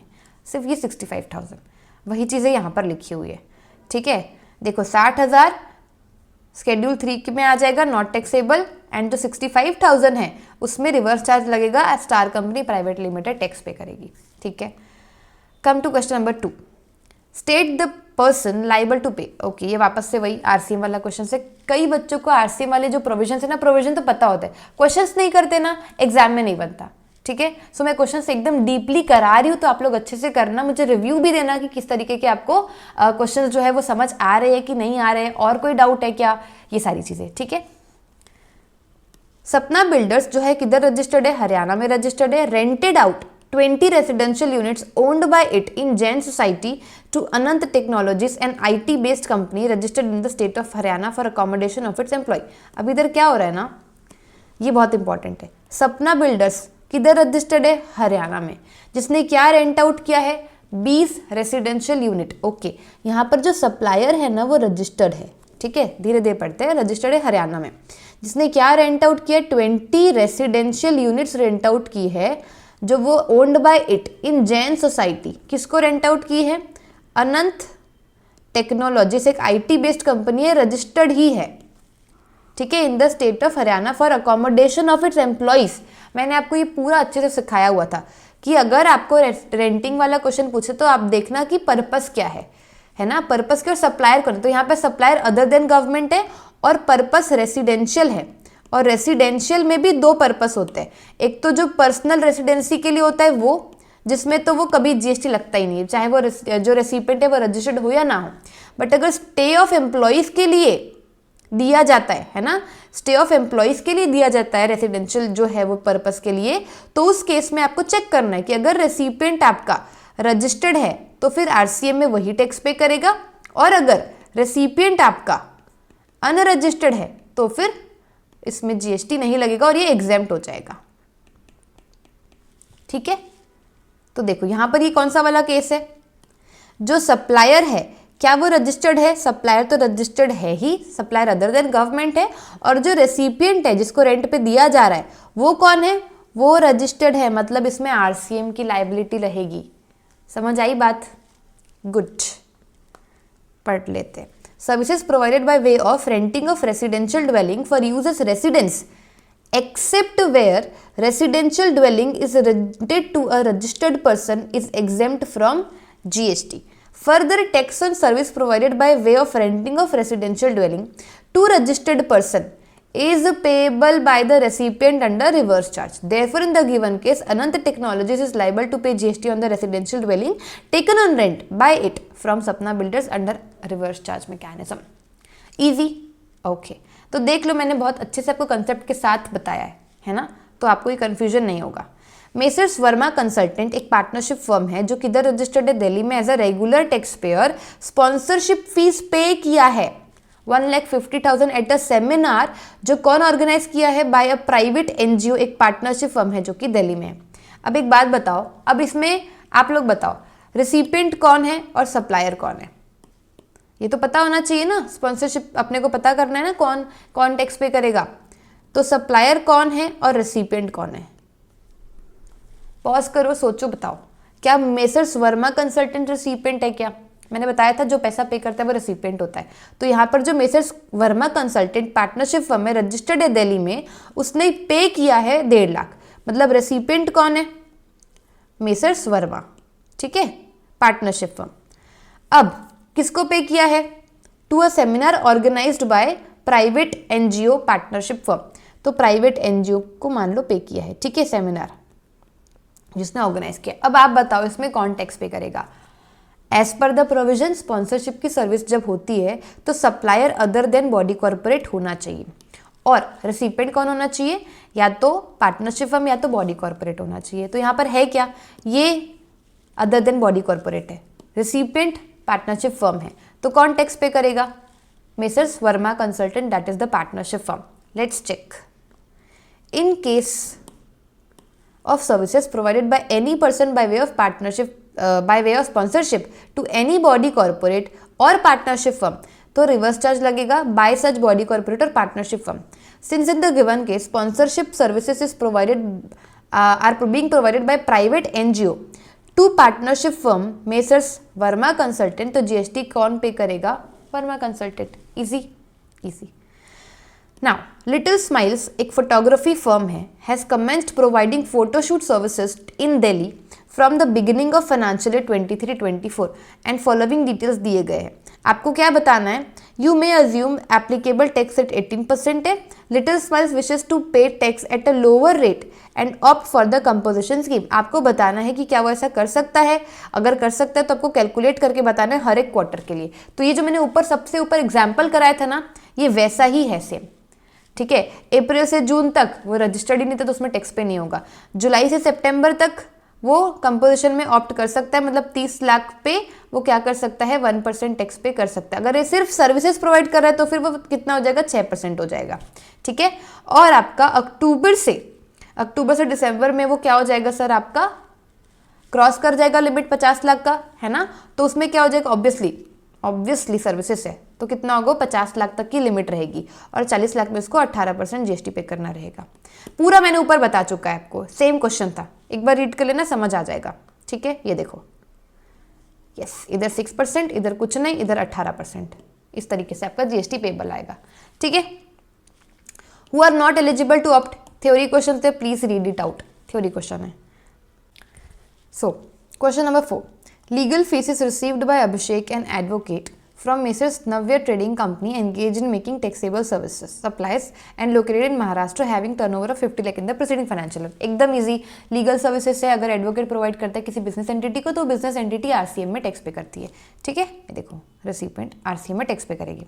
उसके बाद लिखा है पदम श्रीवास्तव एक इंडिपेंडेंट डायरेक्टर है, appointed in accordance with the provisions of the companies act 2013 of 1/4 private limited. Independent director है, ठीक है, जिसको मतलब कितना सिटिंग फी मिलता है, 1 लाख का, किधर से, 1/4 प्राइवेट लिमिटेड से, for attending the board meeting. क्या यहाँ पर किधर भी एम्प्लॉय लिखा है क्या, एम्प्लॉय नहीं लिखा है, ठीक है। इंडिपेंडेंट डायरेक्टर है तो उसको तो मिलना चाहिए, मतलब आरसीएम लगना चाहिए उसमें, है ना। तो देखो प्रोविजन में लिख देना कि शेड्यूल 3 में क्या कवर होता है, जब एम्प्लॉयर को सर्विस देता है ना। डायरेक्टर रेम्यूनरेशन अगर सैलरी की तरह डिक्लेयर किया जाता है बुक्स में तो वो शेड्यूल 3 का पार्ट बनेगा।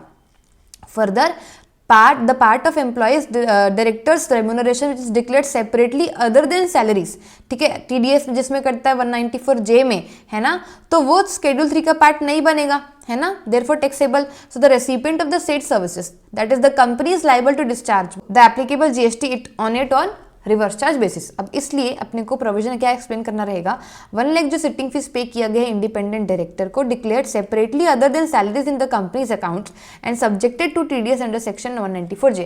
जब भी डायरेक्टर वाला क्वेश्चन आएगा ना, है ना, आपको इसमें एक्सप्लेन करने की क्या शेड्यूल 3 का पार्ट आएगा क्या शेड्यूल 3 का पार्ट है क्या, नहीं है, शेड्यूल 3 का पार्ट नहीं है, ठीक है। 192 में डिक्लेयर नहीं किया गया है इनकम टैक्स के, टीडीएस नहीं काटा गया है, और किधर डिक्लेयर किया गया, 194J में, तो उसमें क्या करेंगे, आरसीएम लगेगा और कंपनी जो है वो टैक्स पे करेगी, ठीक है।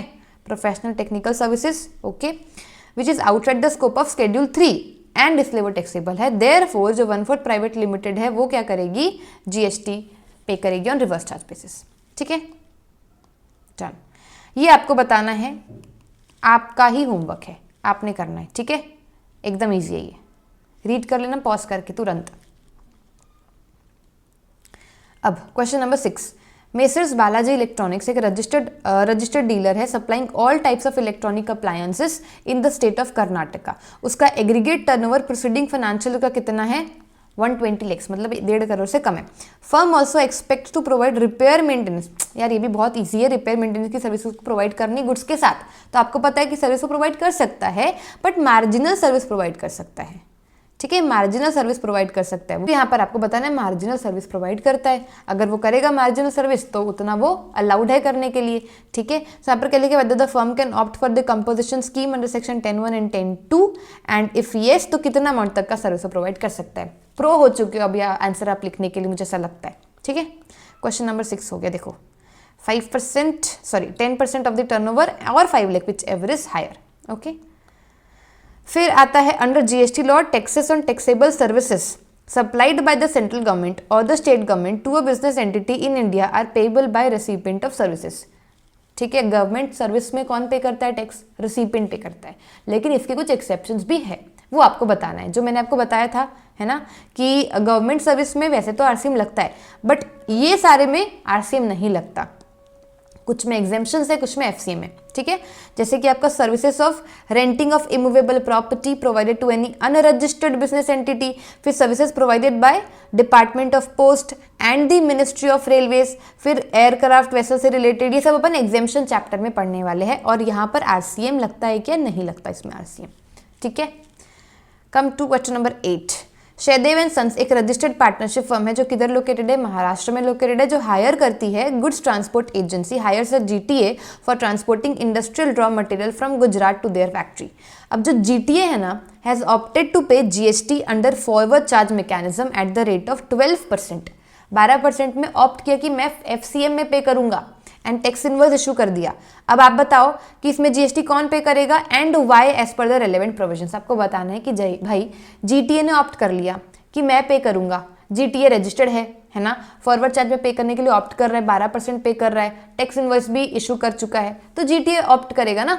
ठीक है, जीटीए ही पे करेगा। So in accordance with 9(3) of CGST act services provided by GTA to partnership firm are taxable under RCM provided. जहां पे जीटीए ने ऑप्ट किया है जीएसटी पे करना under forward charge at 12% and tax invoice भी issue कर दिया है, so GTA is liable to pay the GST. Simple. In the given case GTA has exercise the option to pay tax at the rate of 12% under forward charge and issue invoices, then this GTA is liable and not required. जो Sahdev sons है वो RCM में पे नहीं करेगा, GTA पे करेगा FCM में। ठीक है, फिर Manmohan enterprises has 2 registered place of business in Delhi. Okay, अरे यार ये बहुत इजी है। वो चाह रहा है कि किसी एक प्लेस में कंपोजिशन में ऑप्ट करे और दूसरी प्लेस में नॉर्मल, बिल्कुल नहीं कर सकता वो। ठीक है,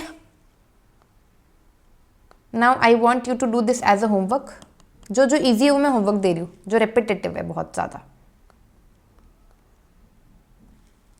this is also what a repetitive question, but I really want you to solve this right now. Mohan Enterprise is a registered person having principal place of business in Gandhinagar, Gujarat. They received the services of advocate Sameer, एक registered person है from Ahmedabad, Gujarat only, but वो unregistered है। ठीक है, a registered person from Ahmedabad, Gujarat. अब जो शेखर है वो unregistered person है जो सर्विस प्रोवाइड करता है लेबर की, किसको? मोहन एंटरप्राइज को। Explain the provision relating to issue of invoice by recipient Mohan enterprise if he is liable to pay tax under reverse charge. आपको पता है अगर आरसीएम में कौन टैक्स पे करता है? रेसिपिएंट। तो रेसिपिएंट ही क्या इशू करता है? सेल्फ इनवॉइसिंग करता है ना। तो a registered person shall issue an invoice in respect of goods और services received by him provided he is liable to pay tax under reverse charge and supplies are received from supplier जो रजिस्टर्ड नहीं है। सामने वाला supplier registered नहीं होना चाहिए, और अगर रेसिपिएंट खुद रजिस्टर्ड है तो वो टैक्स इनवॉइस इशू करेगा। कब? On the date of receipt of goods और सर्विसेज, जिस दिन वो एक्चुअली गुड्स रिसीव करता है, सर्विस रिसीव करता है, उस दिन टैक्स इनवॉइस। अगर वो सप्लायर नहीं करता तो कौन इशू करेगा? Recipient. So in the given case tax on services received from an advocate Sameer by Mohan Enterprise is payable under reverse charge. However, Mohan Enterprise is not required to issue an invoice with respect to said supply, क्योंकि supplier Sameer कौन है sir? यहाँ पर registered है।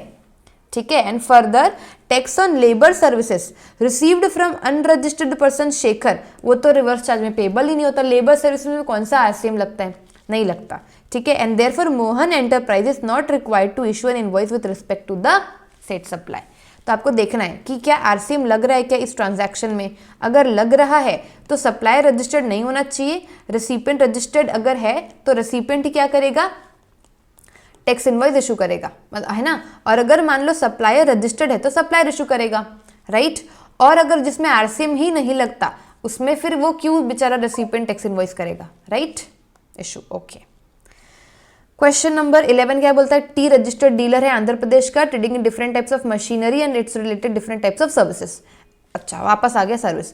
Aggregate turnover preceding financial year का 132 करोड़ से, it was first year so they had not started for providing service related to machinery. ठीक है, सर्विस अभी स्टार्ट नहीं किया।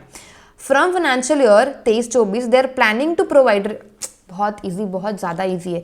वो क्या सर्विस प्रोवाइड कर सकते हैं क्या, ऑप्ट फॉर कंपोजिशन स्कीम वो कर सकते हैं क्या ऑप्ट, तो आपको पहले पूरा एक्सप्लेन कर देना, फिर बता देना है अगर सर्विस करना है तो इतना सर्विस वो लोग कर सकते हैं, कोई भी रेस्ट्रिक्शन नहीं है। To receive inter state inward supply, मैंने बताया था ना कि इंटर स्टेट प्रोक्योरमेंट कर सकता है but inter state outward supply नहीं कर सकता। देखो, till date they are purchasing within state only. ठीक है, जब ओके तो ये बहुत इजी सा क्वेश्चन है, इसमें कुछ ऐसे हार्ड नहीं है, ये आप लोगों को होमवर्क रहने वाला है। ठीक है, वैसे भी मैंने आधा तो बता ही दिया है। Can opt. Now last question, question number 12A। Nutan limited एक रजिस्टर्ड पर्सन है इंदौर मध्य प्रदेश का, जो डिटेल्स प्रोवाइड करता है of the following transaction carried out during the month of जून। ऐसे क्वेश्चंस जब भी पढ़ो ना, लास्ट तक पढ़ना कौन से मंथ का पूछ रहे, कहाँ रजिस्टर्ड है भी कि नहीं है, वो सारी चीजें, एवरीथिंग। ओके, पहला पॉइंट क्या, अच्छा, और निकालना क्या पहले वो अपन देख लेते हैं। All figures exclusive of taxes, assume GST rate 18%, turnover preceding financial year का 67 लाख है। आपको जीएसटी पेबल कंप्यूट करना है under reverse charge basis for the month of June 2024।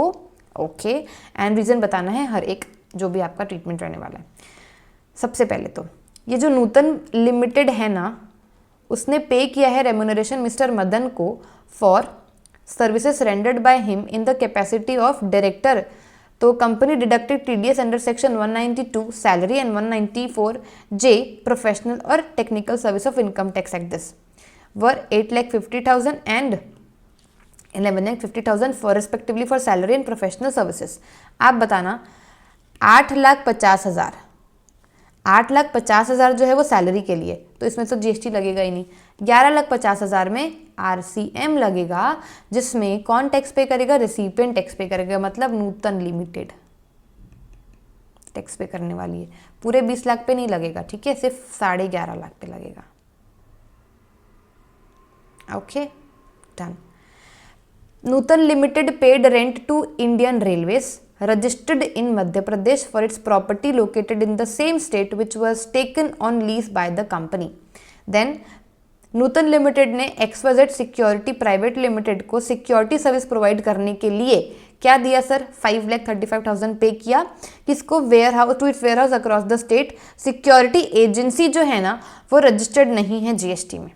And last, paid fee to local municipal corporation for renewal of the companies factory licence for the financial year.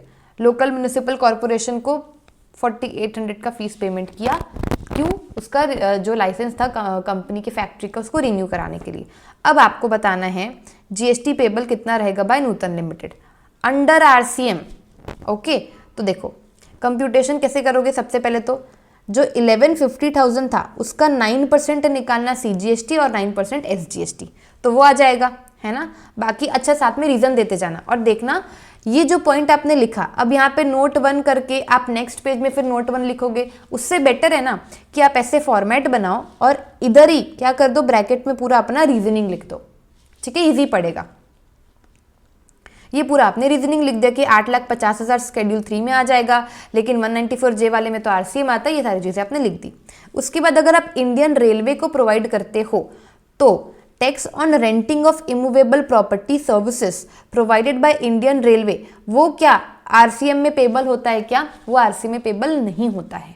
ठीक है, okay. Security services received, tax on security services is not payable under reverse charge since supplier is a body corporate. अगर supplier आपका body corporate है security service के case में, तो उसमें reverse charge नहीं लगता। ठीक है, तो यहाँ पर भी नहीं लगे। क्वेश्चन में क्योंकि पूछा है कि आपको सिर्फ रिवर्स चार्ज में बताना है कि उसमें कितनी उसकी टैक्स लाइबिलिटी आने वाली है, नूतन लिमिट कितना पे करेगा। ठीक है, उसके बाद paid fee to local municipal corporation not taxable और exempt since the consideration for the services provided by local authority does not exceed what 5000। तो एग्जेम्पशन चैप्टर जब आप पढ़ोगे मेरे से, उसमें मैं बढ़ाऊंगी कि 5000 तक का अगर आपका कंसिडरेशन है तो उसमें एग्जेम्पशन है। ओके, सो बस सिर्फ एक ही जगह उसने क्या किया, आरसीएम में टैक्स पे किया, that is 1,35,500। Okay, 1,03,500। So I hope कि you got this chapter very well, चाहे वो सेक्शन 9 हो, चाहे वो सेक्शन 10 हो, चाहे वो कोई भी तरीके का यहाँ का प्रोविजन हो, आपको अच्छे से समझ आया होगा। मैंने ऑलमोस्ट सारे की सारे क्वेश्चंस कराए हैं, every questions I solve here only. So आप लोग बताना मुझे कमेंट करके कि कैसा लगा ये वीडियो, क्या ये वीडियो आपको हेल्प किया है कि नहीं किया है ना। और डाउट हो तो भी आप मुझसे कमेंट सेक्शन में पूछ सकते हैं, या फिर मेरा टेलीग्राम चैनल है जिसका डिस्कशन ग्रुप अगर आप ज्वाइन करोगे तो वहाँ पर सारे जो स्टूडेंट्स हैं वो डिस्कस करते हैं। मैं कुछ नोट्स अगर शेयर करने हो तो वहाँ पर शेयर करती हूँ, एंड कुछ भी अगर अपडेट देनी तो वहाँ पर मैं अपडेट देती हूँ। ठीक है, ऑल्सो इंस्टाग्राम मेरा जो प्रोफेशनल आईडी है उसको आप ज्वाइन कर सकते हो। अगर आप मुझे वहाँ पर भी कुछ डाउट पूछना चाहते हो तो वहाँ पर आप मुझे डीएम कर सकते हो। ठीक है, लिंक सारे की आपको क्या मिल जाएगी, डिस्क्रिप्शन में मिल जाएगी। सो यस, मिलते हैं अब नेक्स्ट चैप्टर में। Till then revise this chapters and then come and watch my next chapter. All the best, मिलते हैं नेक्स्ट चैप्टर में।